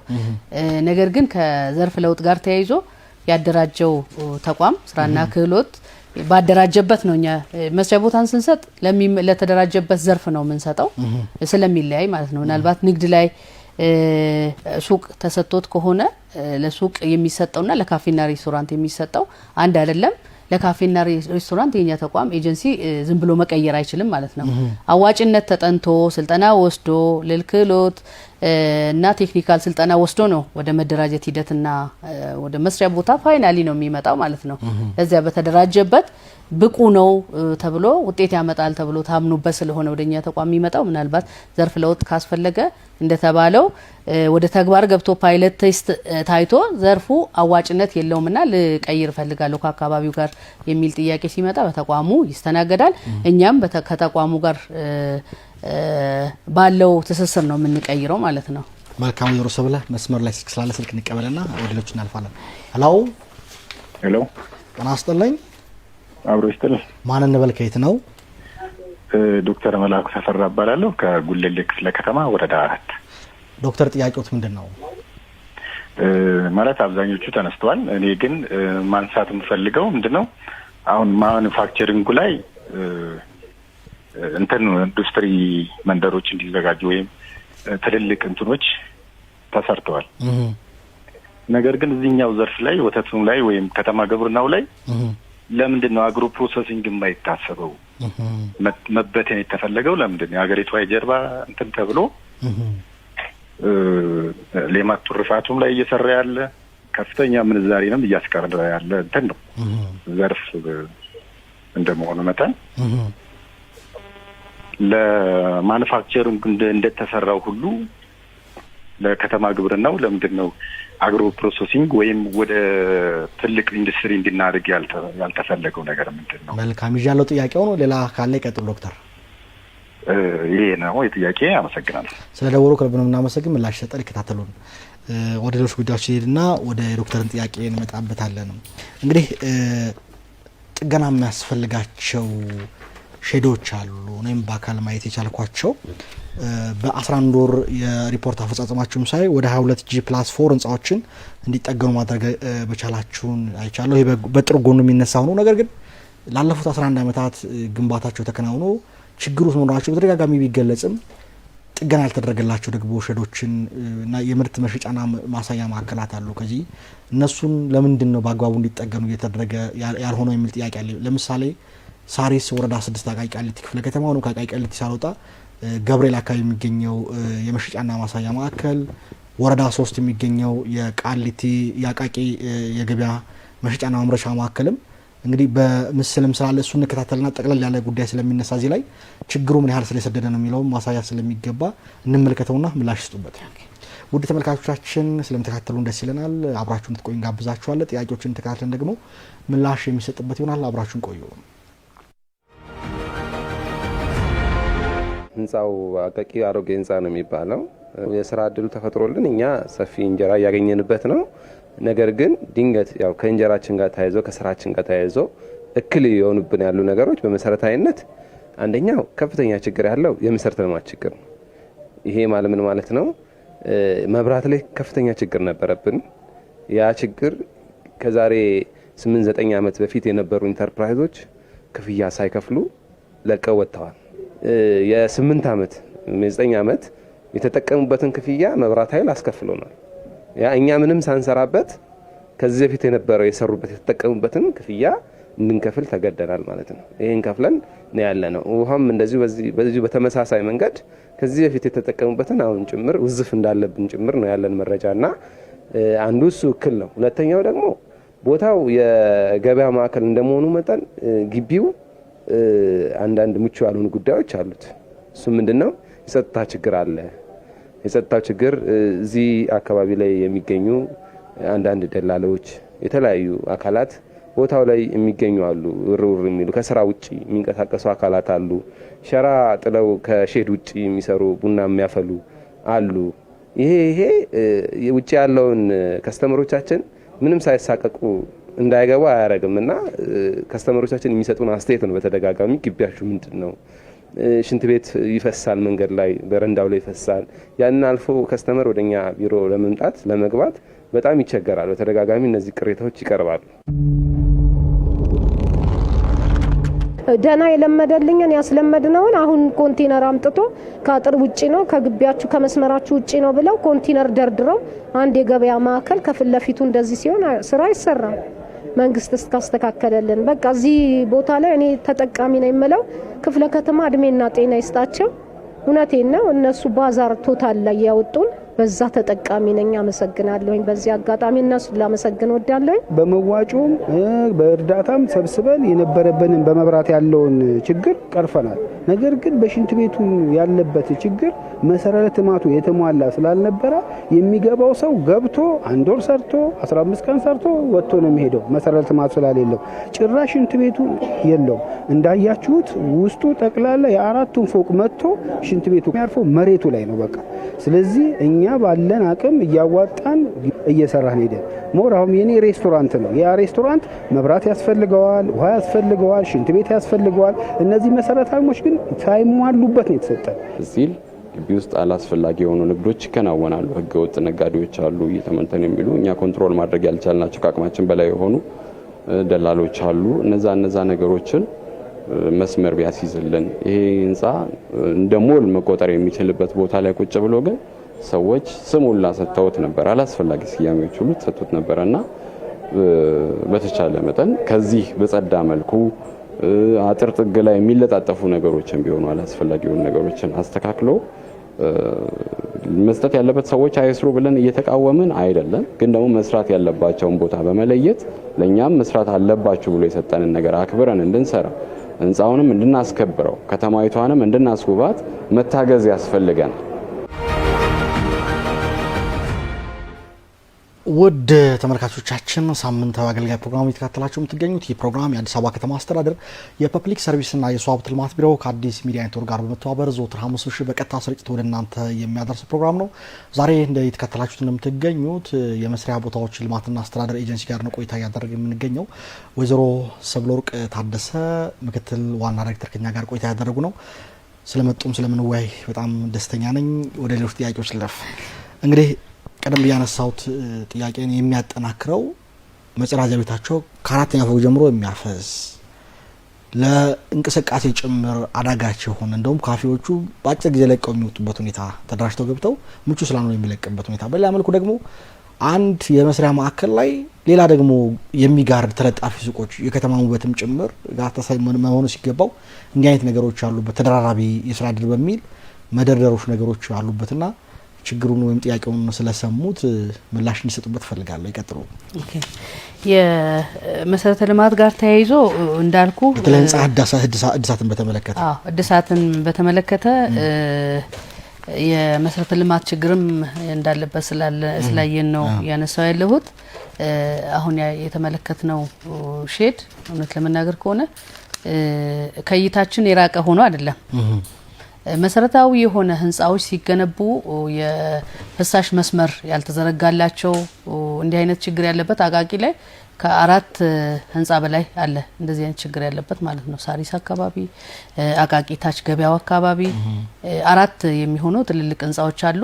በየጊዜው በኢንተርፕራይዝ አቅምም በግቢ ኮሚቴ አቅም ማለቴ ነው እኛም እድሳት ጥገና ለማድረግ ጥረት እያደረግን የነበረበት አግባብ አለ። ነገር ግን አሁንም የሚታዩ ችግሮች አሉ ማለት ነው። ይሄ በዋናነት ከህንጻው ሲገነባ የፍሳሽ መስመሮች ተገቢ ፍሳሽ መስመር አለማበጀት እንዲህ አይነት ችግሮች ናቸው። ጊዜያዊ መፍትሄ ነው እየተሰጠ ያለው። ጊዜያዊ መፍትሄው ደግሞ ከጊዜ በኋላ ያው ችግር ሆኖ እየቀጠለ ነው ማለት ነው። ይሄንን በደንብ አይተን ስለዚህ ዘላቂ በሆነ መልኩ እድሳት መፈጸም ለምን አልተቻለም? በያዝነው ዓመት እንዳልኩት ቀደም ብያነሳውት ወደ 22 ግንባታ ማድረጋችሁን ተመልክቻለሁ በሪፖርታችሁ። እነዚህ ደግሞ ችግር ያለባቸው ናቸው።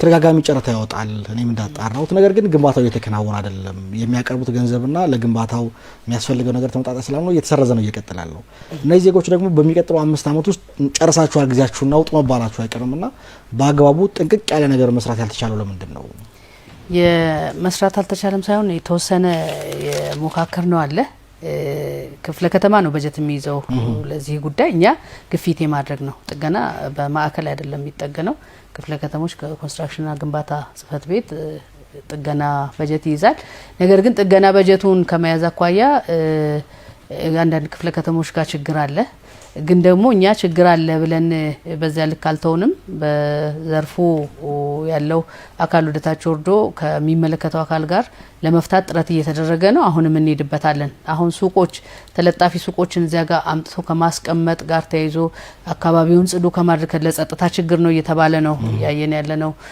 ደላሎች የሚሰበሰቡበት የመሳሰሉ እየተነሳ ያለውን ነገር ስለሰማሁ ነውና ኖርማሊ ተቋም አለን እኮኛ ታች ከክፍለ ከተማ አልፎ የግቢ ኮሚቴ ሳይቶች ላይ ግቢ ኮሚቴ የሚባል ተቋም አለ ያው ኢንተርቪውም እየሰጡ ያሉት እነሱ ናቸውና እውነት ለመናገር ከሆነ መንግስትን በርደንም መሸከም መቻል አለባቸው እዛ አካባቢ ደላላ መናኸሪያ ሲሆን ችግር ሲኖር በጋራ የግቢ ኮሚቴ ሚና አለ የግቢ ኮሚቴ መተዳደሪያ ደንብ አለ ያን ተግባራዊ ከማድረግ አኳያ ከራስ አሳልፎ ወደ ሌላ ለመስጠት ብቻ ነው የሚታየው ዞሮ ዞሮ ግን እኛ ይሄ የተነሳውን ነገር ምንድነው ከመጸዳጃ ቤቶች ጋር ተያይዞ አሁንም በክፍለ ከተማ ደረጃ ጥገና አዲሳት የሚያስፈልጋቸውን ኤግዞስት አድርገን እንደተባለው በ5 አመቱ ለመሰረተ ልማትና ለህንጻ ግንባታ ሳይጨነቁ ስራቸውን በአግባቡ ሰርተው ማግኘት ያለባቸውን ኢኮኖሚ አግኝተው እንዲወጡ ከማድረግ አኳያ አሁንም እኛ አበክረን አጠንክረን እንሰራለን እኔ ለጥቆማ ለናሙና እናንተ የደረሳችሁበትን ቦታ መነሻ አድርገን አሁንም ጥሩነቱ አሁን ወቅቱ የበጀት የሚያዝበት ጊዜ ነውና ይሄን በደንብ በጀት እንዲያዝ አድርገን ታች ወርደን ለማስተካከል ወቅቱ ላይ ነውና ጥሩ ጊዜ ነው የሚል ነገር ነው ያለኝ ወደ ጥያቄ አለመለሱት አለ በተለይ በሱቆች ላይ ሱቅ ተደርቦ ያየ ተለጣፊ ሱቆችን እንደው የኮሪደር ልማቱ እዚህ መሀል አካባቢ ላይ ሰራው ስራ እንዲህ አይነት ነገሮች እንዲቀሩ ያደረገበት ሁኔታዎች አሉ አውራ መንገድ ነው እንደሚታወቀው እዛው ላይ ተጨማሪ ስራ አድር ብሎ ደግሞ መንገድ በሚዘጋ መልኩ ማስቀመጡስ ምን ያህል አስፈላጊ ነው ስልክ አለን ስልክ እንቀበልና ምላሽ ይሰጡበታል ሄሎ ጤና ይስጥልኝ ሄኖክ አበበ እባላለሁ አቶ ሄኖክ ከየት ነው የሚደውሉት ከአራዳ ክፍለ ከተማ እንቁላል ፋብሪካ ሳይት ነው መልካም ምንድነው ጥያቄው አቶ ሄኖክ የኔ ጥያቄ ምንድነው እንግዲህ አብዛኞች የተነሱ ሀሳቦችን ወደ አንድ ቦታ መምራት ይቻላል ከሚል ነገር ይነሳል ያም ቦታ ምንድነው የግቢ ኮሚቴ የሚባለው በአጋጣሚ ነው ሳይቱ ላይ የግቢ ኮሚቴ ዋና ሰብሳቢ ነኝ እሺ ስለዚህ በመሰረተ ልማት ጉዳይ በአገልግሎት ክፍያ ጉዳይ በተጨማሪ እዛው የመስሪያ ቦታ አካባቢና ዙሪያ ባሉ ጉዳዮች ላይ የግቢ ኮሚቴ ቅርብ ስለሆነ ትልቅ የባለድርሻ አካል መሆን ይችላል ብዬ አምናለሁ እና የኔ ኦብዘርቬሽን እንግዲህ አሁን ሌሎች ግቢዎች ላይ የኔ ግቢ ላይ የማየውም የምሰማው አሁን በተጨባጭ ያለው ሁኔታ የግቢ ኮሚቴ ከኢንተርፕራይዞች እነሱን የሚወክል ቢሆንም እንኳን ከኢንተርፕራይዞቹ ጋር እምነት ተጥሎበትና አክብረውት ስራዎችን የሚሰራ አካል ሆኖ አላየሁትም ስለዚህ ኤጀንሲው ይሄንን የግቢ ኮሚቴ አወቃቀር እንደ አንድ ትልቅ ባለድርሻ አካል አይቶ የግቢ ኮሚቴውን በአቅም በጥሩ አቅም የማደራጀት እና የበለጠ ተሳታፊ የማድረግ በቴክኖሎጂም በአሰራርም የመደገፍ ጉዳይ ላይ ምን አስቧል ኤጀንሲው የሚል ጥያቄ ነው ያለኝ ስለደወሉ ከልብ ነው ማመሰግነው አቶ ሄኖክ ከተታተሉ ምላሽ ያገኛሉ ታንኪዩ ወደ እርስዎ ልመለስና ይችን ጥያቄ መልሱልኝ እንግዲህ በህንጻ ላይ ተጨማሪ ደግሞ የስራ ዕድል በሚል ከውስጥ ሌላ ዕድል ፈጥራችኋል ደግሞ መንገድ በሚዘጋ መልኩ ለገጽታም ውበት ባልሆነ መልኩ የስራ ዕድሎች እንዲከፈቱ ተደርጓልና ይህ አካሄድ ምን ያህል ትክክል ነው አሁን ያየናቸው ተለጣፊ ሱቆች በኤጀንሲያችን የተቀመጡ አይደሉም በየክፍለ ከተማ ጸጋ በሚል ወረዳዎች በሚፈጥሩት ጸጋ እዚያው የማስቀመጥ ነገር ይታያል ይሄ ጥናት አይፈልግም እንዴ?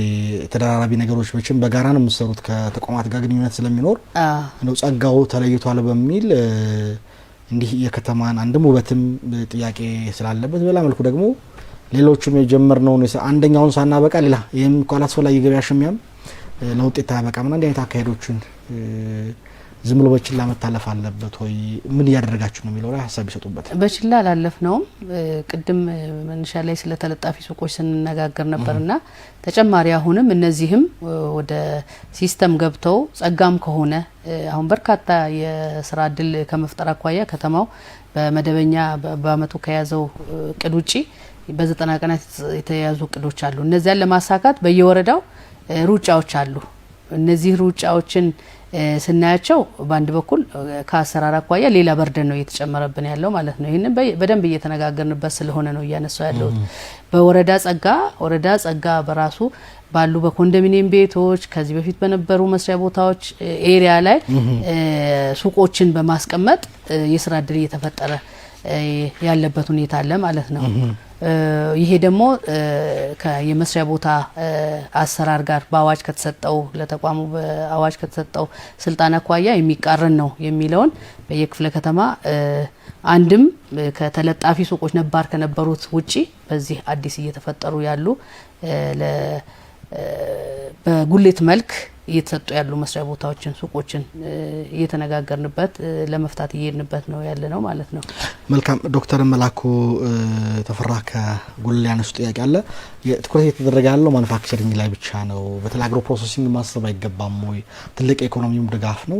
መንግስትም ደግሞ ከዚህ ምግብ እህል ራስን መቻል አንጻር ሰፊ ትኩረት የተሰጠው ስራ እንደመሆኑ አዲስ አበባ ላይ ማኑፋክቸሪንግ ብቻ ለምን የሚል ጥያቄ አላችሁና በዚሁ አጋጣሚ ምናልባት መረጃ ስለሌላቸው እንጂ የኢንዱስትሪ ፓርኩ አንዱ አግሮ ፕሮሰስ ፓርትን የያዘ ነው አንዱ ሎት ማለት ነው። ስለዚህ ትልቅ አቅም የሚፈጥርና በአግሮ ፕሮሰሲንግ ሂደት ስራ እየሰሩ ላሉ ኢንዱስትሪያሊስቶች ትልቅ እድል ነው። ይሄንን ያው የመረጃ ጋፕ ነው ብዬ ነው ማነሳ። መልካም ዶክተር ጥያቄያቸው ተመልሷል ብዬ ወስዳለሁ። አቶ ሄኖክ አበበ ወደ መጨረሻ ያነሱን ጥያቄ እንመልከተው። የኮሚቴዎች ማጠናከር ያስፈልጋል። እነሱ ብዙ ኃላፊነት አለባቸው። በአደረጃጀታቸው፣ በአሰራር፣ በቴክኖሎጂ መደገፍ የሚያስፈልግ ከሆነ እሱ ላይ መስራት አለበት የሚል ጥያቄ አላቸውና እዚህ ጋር ያለውን ችግር ለመቅረፍ ችግሩን ተረታችሁታል ወይ በእናንተ በኩል? የአቶ ሄኖክ ጥያቄ እንዴት ያዩታል? ትክክል ነው። አቶ ሄኖክ አበበ ያነሱት ትክክለኛ ሀሳብ ነው። እኛም ሪፎርም ከተደረገ በኋላ ይህ ተቋም የግቢ ኮሚቴን ተቋም ብዬ ነው ቅድም ሳነሳ የነበረው። ታች ያለውን ተቋም ማጠናከር የመስሪያ ቦታ ላይ ያሉ ከአሰራር ከመመሪያ አኳያ የሚታዩ ችግሮችን ከመቅረፍ አኳያ በጣም ትልቅ ሚና አላቸው። የግቢ ኮሚቴ አቅም ማጠናከር ማለት ታች ያለውን ህገወጥነት መከላከል ነው፣ ሪሶርሱን በአግባቡ መጠቀም ነው የሚል ነው ያለን አቋም። ከዚህ አኳያ ለግቢ ኮሚቴዎች ስልጠና ከደንብ ጀምሮ ከመመሪያዎች አሰራሮች ግልጽ እንዲሆንላቸውና በዛ መሰረት ግቢን እንዲያስተዳድሩ ስልጠናዎች ሰጥተናል። ይሄ ብቻ አይደለም። ለግቢ ኮሚቴ የእሳት አደጋ መከላከል ላይ በቂ ስልጠና ሰጥተናል። የ3 ቀን ስልጠና ለሁሉም ግቢ ኮሚቴዎች ማለት ነው ከመብራት ኃይል ጋር። ግን በዚህ ደረጃ ማለት እንግዲህ ስልጠናው ጅምር ነው ሰደውና እሳቸው ያነሱት አቶ ሄኖክ አበበ መጠናከር አለበት። ባደረጃጀቱ፣ በአሰራሩ፣ በቴክኖሎጂ የተሻለ ከሆነ አጋዥ ነው ሊወጣ ይችላል። አሁን ያለበት ግን ደካማ ነው፣ እንዲሁ ተግባርን ለመፈጸም የሚያስችል ቁመና ላይ አይደለም የሚል ነው እይታቸውና እሱ ላይ በቀጣይ ያስባችሁት ነገር ነው ይሆን? ወጥ በሆነ መልኩ ሁሉንም ማብቃት ያስፈልጋል ነው።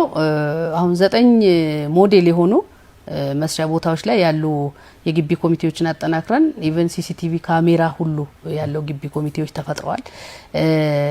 እንደ ምሳሌ ላነሳል ፈልጋለሁ። ሽሮ ሜዳ ሞሉን አይታቸዋል። ከኮሪደር ልማቱ ጋር የሚመጥን እድሳት ተደርጎለት ካሜራ ተገጥሞ የተሻለ ግቢ ኮሚቴው በራሱ ተነሳሽነት በራሱ እድሳት አድርጓል።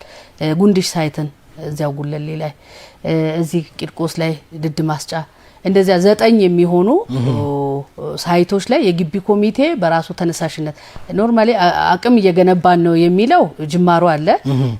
ግን ደግሞ እንደተባለው በአደረጃጀት፣ በአሰራር፣ በቴክኖሎጂ የተሻለ መምራት እንዲችሉ ለማድረግ ደግሞ የሚቀሩን ስራዎች ላይ ትኩረት አድርገን እንሰራለን። ወደ ሌሎች ጥያቄዎች ልለፍ።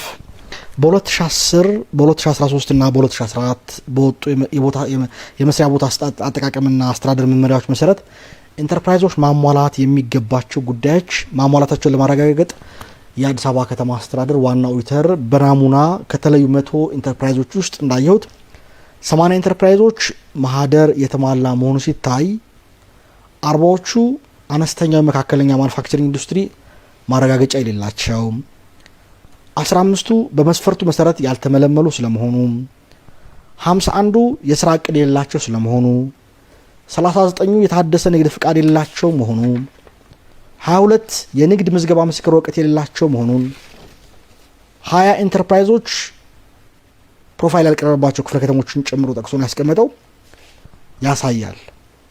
እንግዲህ ይህ ከሆነ ነው ጥያቄው የመስሪያ ቦታ አሰጣጥ ሂደት ላይ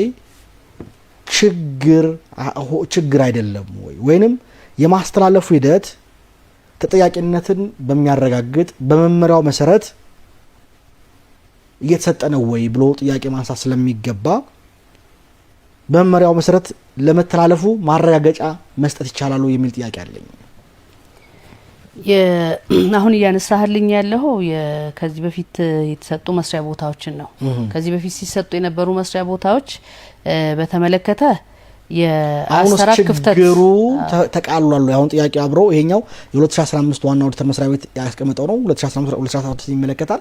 አንድ አመት ነው ከዚህ እናንተ ከመጣችሁ ችግሩን መቅረፍ ተችሏል ወይ? ይሄ እንደ ማሳያ ነው። ማሳያው ምንድነው? የዘረዘርኳቸው ነጥቦች በመመሪያው መሰረት ላለመተላለፋቸው ምክንያቱም እነዚህ ችግሮች ባሉበት ሁኔታ ሲተላለፍ ችግሩ መኖር ካሳየን አሰጣጥነቱ ችግር ነበረ ማለት ነው። አሁን እየተላለፉ ያሉ ችግሮችስ ማነው የመስሪያ ቦታዎች ከዚህ ችግር በምን ያህል መጠን ይጸዱ ናቸው?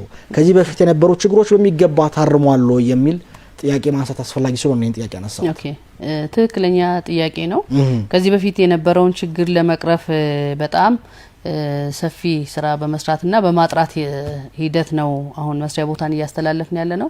አሁን እያስተላለፍን ያለ ነው መስሪያ ቦታ ከአደረጃጀት መመሪያ አኳያ ሁሉንም የመስፈርቶች ያሟላ ኢንተርፕራይዝ ኢቭን ስልጠናና ሲኦሲ ካልወሰደ መስሪያ ቦታን እናስተላልፍ። ምክንያቱም ውጤታማ የሚሆን ኢንተርፕራይዝ አይሆንም።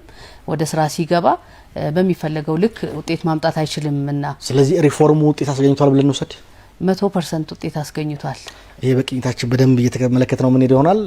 ከልብ ነው ማመሰግነው። መስመር ላይ ስልክ ካለ ስልክ እንቀበል።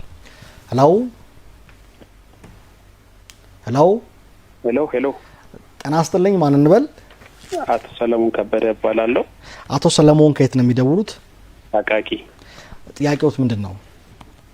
እሺ በጣም እናመሰግናለን። እኛ መጠየቅ የፈለግነው በብሩህ አንድ ውድድር ላይ ተወዳድረን ነበረ እና እዛ ላይ የመስሪያ ቦታ ድጋፍ ስራና ክህሎት ለማድረግ ተነጋግረን ስራና ክህሎት ያሉትን ተወሰኑ ድጋፎች አድርጎልን ነበረ። መስሪያ ቦታዎች ላይ ያው የሲኦሲ ጥያቄ ተነሳብን።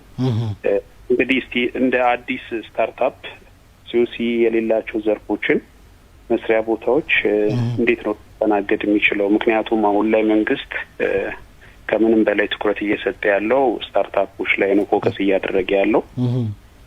ሲኦሲ የሌላቸውንስ እንዴት ነው ሊያስተናግዱ የሚችሉት? ከመመሪያ ከተባለ ያው ፈርዘር አዳዲስ አይዲያዎች አይበረታቱም ማለት ነው። ስለዚህ እነዛ ሀሳቦች አየር ላይ ነው የሚቀሩትና መስሪያ ቦታዎችስ እንደዚህ ዘርፍ የሌላቸው ሲኦሲ የሌላቸውንስ እንዴት ነው የሚያስተናግደው? ስለደወሉ አቶ ሰለሞን ከልብን ማመሰግነው። ይህን ቀጥታ ጥያቄ አየር ላይ እንዲመልሱ ለርሶ ነው ድል መስጠት። ኦኬ አሁን እየተናገርኩኝ ነበር። አጋጣሚ የአጠቃላይ መስሪያ ቦታዎችን የምናስተላልፈው ከመመሪያችን አኳያ ነው። መመሪያችን ላይ ደግሞ የተቀመጡ አንዱ የአደረጃጀት መስፈርቶችን ያሟላ ነው፣ ስልጠና የወሰደ ሲኦሲ የወሰደ ውጤታማ እንዲሆን ከማድረግ አኳያ የሚል ነውና ምናልባት በፈጠራ ውድድር ላይ የተወዳደሩ አካላትንም በደንብ ኬዙን ስለማቀው ነው ያነሳው ያለውትና እያስተናገድን ነው። በምንድን ነው የምናስተናግደው? የስራና ክህሎት በዘርፍ ቴክኒክና ሙያዎች አሉት። ቴክኒክና ሙያ ላይ በዚህ ስልጠና በዚህ ዘርፍ ስልጠና የለንም፣ ማኑዋል የተዘጋጀ የለንም። አንድ ነው የገጠመን። የመጡ 3 ናቸው። ከ3ቱ አንድ ልደታ ላይ በዚህ ዘርፍ እሱ በተወዳደረበት ዘርፍ ስልጠና የለንም ማኑዋል አልተዘጋጀምና ቶለሬት አድርጉ ቀጣይ ስልጠና ዘርፉ ሲኖር ስልጠና ሰጥተን ሲኦሲ እንሰጣለን በሚል የመጣ ነውና ስታርታፑን ፈጠራውን እናበረታታለን እኛም በተቋማችን ፈጠራ ይበረታታል ፈጠራን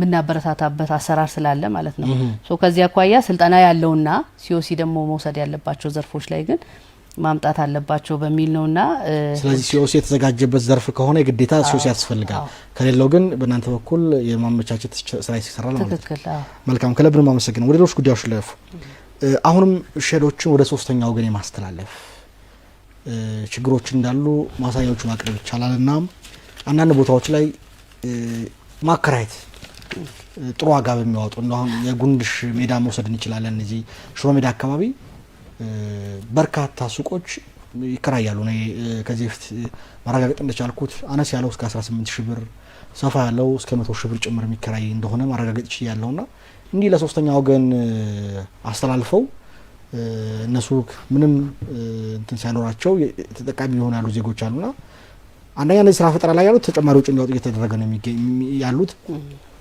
ደግሞ መስራት የሚገባው ደግሞ ስራ ላይ አይደለምና ለሶስተኛ ወገን ያስተላልፉ አንቀሳቃሾች ላይ እርምጃ ከመውሰድ አንፃር ተቋሙ ምን አይነት ተግባራት እየተከናወነ ነው የሚገኘው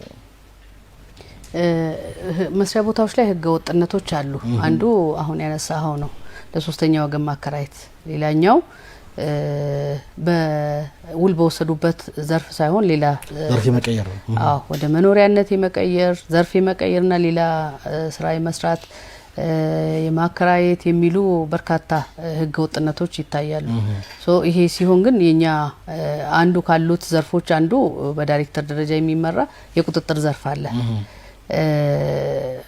እኔ በባለፈው አመት በርካታ ስራዎችን የቁጥጥር ስራዎችን ሰርተናል በዚያም የተገኘ ውጤት አለ ከ800 በላይ ኢንተርፕራይዞች ላይ እርምጃ ወስደናል ችግሩ ቆቀጥሏል አሁን ችግሩ ቀጥሏል ችግሩን ለመቅረፍ ግን መሰረታዊ የሆነ ስራ ለመስራት እንደ ዘርፍ በአጠናክረን መቀጠል እንዳለብን ይሄን ግምገማ ነው የገመገመው ምንድነው ማጠቃለል ያልተቻለው ከተማ ውስጥ የሚገኙ የማምረቻ ሼዶች የመሸጫ ሱቆች ይታወቃሉ ችግሩን ከለየን የማያዳግም እርምጃ ሰጥቶ መፍትሄ ማስቀመጥ ያልተቻለው ለምንድን ነው እዛ ውስጥ የሚገኝ ጥቅም ውስጥ በአመራር በባለሙያ የተሰለፈ አካል አለ ማለት ነው ስለዚህ ችግሩን ለምንድን ነው መፍታት ያልተቻለው እንግዲህ ህገ ወጥነትን በአንድ ጀንበር ማስወገድ ላይ እውነት ለመናገር ከሆነ አንችልም እንደ ተቋም ይሄ ቅድም ሲባል እንደነበረው የግቢ ኮሚቴን በማጠናከር ማህበረሰቡ ወጣቱ ተጠቃሚ የሆነው የማህበረሰብ ክፍል ድጋፍ እንዲያደርግልን እና ይሄን ውስን ሀብት በአግባቡ ለመጠቀም ለዜጎች እንዲጠቀሙበት ለማድረግ የሁሉም ድርሻ መሆን አለበት ይሄን የሁሉም ድርሻ ለማድረግ ይሄንበት ያለ አግባብ አለ ግቢ ኮሚቴን የማጠናከር አንዱ ያየን ያለ ነው ማለት ነው በተቋም ብቻ በመዋቅር በየለቱ ቁጥጥር በማድረግ እየተደረሰበት የሌለ እንደሆነ ነው እኛም ማሳያዎች እናገኛለን እንዳልከው ጉንዲስ ሳይት ላይ ብቻ ሳይሆን አጠቃላይ ያሉ መስሪያ ቦታዎች ላይ እንደዚህ አይነት ህገ ወጦች ይታያሉ አከራይቶ ሌላ ስራ የሚሰራ ቀድሞንም መስራት የማይፈልግ ነው የወሰደው መስሪያ ቦታውን ከወሰደ በኋላ ደግሞ አከራይቶ እሱ የራሱን ስራ የሚሰራበት አግባብ አለ ማለት ነው እንደዚህ አይነቶችን 800 በላይ ኢንተርፕራይዞች በዘንድሮ አመት እርምጃ ወስደናል ይሄ ቀላል የሚባል አይደለም ምናልባት አስተማሪ ነው ብለን የወሰድነውና እርምጃ ስንወስድ ጨከን ያለ ሌላው የሚማርበትን እርምጃ እየወሰድን ነው አሁንም በደንብ መፈተሽ ያስፈልጋል ታች ላይ መዋቅራችንን ማጠናከር ይፈልጋል የግቢ ኮሚቴ ማጠናከር አደረጃጀቶች የስራ ዕድል ፈጠራ ምክር ቤት ለዚህ አቅም ሊሆኑን ይገባል የሚለውን ይዘን የግንዛቤ መፍጠርና በጋራ ተባብረን ህገወጥነትን መከላከል ላይ አሁንም ተቀናይተን የምንሰራው ስራ ነው የሚሆነውና ክብርት ከንቲባ በሰበሰቡባቸው መድረኮች ላይ ስንከታተል ወጣቶች ከሚያነሱት አንደኛው የመጀመሪያ ጥያቄ የስራ ዕድል ፈጠራና የመስሪያ ቦታዎችን ነው እርሶም ሲያነሱልን በንግግሮት ቀደም ሲል የመስሪያ ቦታ ፍላጎት ከፍተኛ እንደሆነ አስተዋል ስልክ ደዋዮቻችንም ጥያቄ እንዳለ አመልክተውናል ችግሩ ወይም ፍላጎቱ በዚህ ደረጃ ካለ አንዳንድ ሼዶች ደግሞ ተዘግተው ተቀምጠዋል ለምንድን ነው የተዘጉ ሼዶችን አቅሙን አሟጦ ከመጠቀም አንፃር ጉድለቶች የተፈጠረው ለምንድን ነው በአንዳንድ ቦታዎች ላይ ሼዶች አላግባብ ተዘግተው ተቀምጠዋልና ምክንያቱ ምንድነው አይቶ ለይቶ ፍላጎቱ ካለ እንዳልኩት የስራ ዕድል ፈጠራው ብዙ ነው የዚህ የመስሪያ ቦታዎች ጥያቄ ስላለ መልስ ለምን መስጠት አልተቻለም? ለምን ነው ተዘግተው ቢቀመጡት? እንደ ኤጀንሲ ሼዶች ተዘግተው እንዲቀመጡ እንዲህ አይነት አቋምም የለንም። ሼዶች ተዘግተው ሲቀመጡ ለብልሽትም ይዳረጋሉ። እንዳልከው የከተማ መስተዳድሩ አንዱ ልዩ ትኩረቱ ክብርት ከንቲባችን አቅጣጫ ሲሰጡ አንዱ የስራ እድል ፈጠራ ላይ የከተማውን ነዋሪ የስራ እድል ፈጠራ ስራ እድል እንፍጠርለት ነው። ለዚህ ለሚፈጠርለት ስራ እድል ሼድ ያስፈልጋል፣ አንዱ ጸጋ ነውና ከዚህ አኳያ ሼዶች ተዘግተው የሚቀመጡበት ምክንያቶች አሉ። አንዱ ቅድም እንዳልኩ የተወሰኑ ሼዶች በዚህ በእዳ ምክንያት የተቀመጡ አሉ። እሱን ለመፍታት ይህንበት ያለ ጥረት አለ። ሌላው ጥገና የሚፈልጉ ሼዶች ናቸው። ቅድም እንዳነሳሁት ኤግዞስት አድርጎ በክፍለ ከተማው ቅድሚያ ሰጥቶ ሼድ ጥገና ላይ ትኩረት አድርጎ ከመጠገና አኳያ ከክፍለ ከተማ ይለያያል። ይህንን እኛም ቀጣይ ትኩረት አድርገን ጥገና የሚያስፈልጋቸው ሼዶች ተጠግነው ለአገልግሎት እንዲውሉ የማድረግ ስራን እንሰራለን። ከዚያ ባለፈ ግን ሼዶች ኢንተርፕራይዝ ተደራጅቶ ሲመጣ ነው እኛ የምናስተላልፈው። ኢንተርፕራይዞችን አደራጅቶ የማምጣት ሂደት ላይ ከወረዳ ጀምሮ ስለሆነ ይሄ ስራ የሚሰራው የመዘግየት ጉዳዮች ይታያሉ። እኛ ክፍት ቦታ ሜኑ ነው የምናዘጋጀው እንደ መስሪያ ቦታ ኤጀንሲ በየክፍለ ከተማው ባለው ተቋማችን ከስራ ክህሎት ጋር ከኢንዱስትሪ ጋር እንዲሁም ደግሞ ከአርሶ አደርና ከተማ ግብርና ጋር እኛ ያሉንን የመስሪያ ቦታዎች ኢቭን አሁን ሰኔ ላይ ምን ያህሉ ነው የሚጨርሱ 5 አመቱን መውጣት ያለበት ኢንተርፕራይዝ ምን ያህሉ ነው የሚል አለን እቅድ ማለት ነው። ይሄን እቅዳችንን እናቀርባለን ለሚመለከታቸው ተቋማት ደግሞ ፈጥነው አደራጅተው የማስገባት ሂደትን መከተል ያስፈልጋል የሚለው ነውና የተለያዩ ምክንያቶች አሉ። እንደ አቋም እኛም እንደ መስሪያ ቦታ ሼዶች ተዘግተው መቀመጥ የለባቸውም የሚል አቋም ነው ያለንና መልካም የማጠቃለያ ጥያቄ ነው።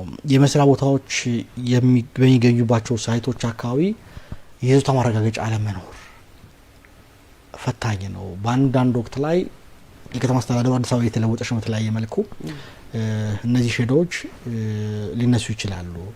የይዞታ ማረጋገጫ ካርታ ከሌላቸው መልሶ ምትክ ለማግኘት የሚቻልበት ሁኔታዎች አይኖሩምና ተከታትሎ በተለይ ይዞታ ማረጋገጫን ከመስራት አንጻር ጉለቶች እንዳሉ አይቻለውና ክፍተቱ ከምን የተፈጠረ ነው? ለምንድን ነው እያንዳንዱ የናንተ ላይ የሚተዳደሩ የመስሪያ ቦታዎችን የይዞታ ማረጋገጫ ማውጣት ያልተቻለው? ችግሩ የማን ነው? እንዳልከው መስሪያ ቦታዎች በሙሉ የይዞታ ካርታ ማረጋገጫ ካርታ ሊኖራቸው ይገባል የሚል አሰራር አለ። በዚያ ልክ ነው እየተንቀሳቀስንም ያለ ነው። ከመሬት ተቋም ጋር አብዛኛውን የወሰናቸው መስሪያ ቦታዎች በፕላን ፎርማት ነው የተወሰዱት ማለት ነው። ከዚህ በፊትም የወሰናቸውና የተገነባበት አሁንም ደግሞ አዲስ እየወሰን ያለ ነው። ቶሎ ይዞታ ማረጋገጫ ካርታ እንዲያገኙ ከማድረግ አኳያ ከተቋሙ ጋር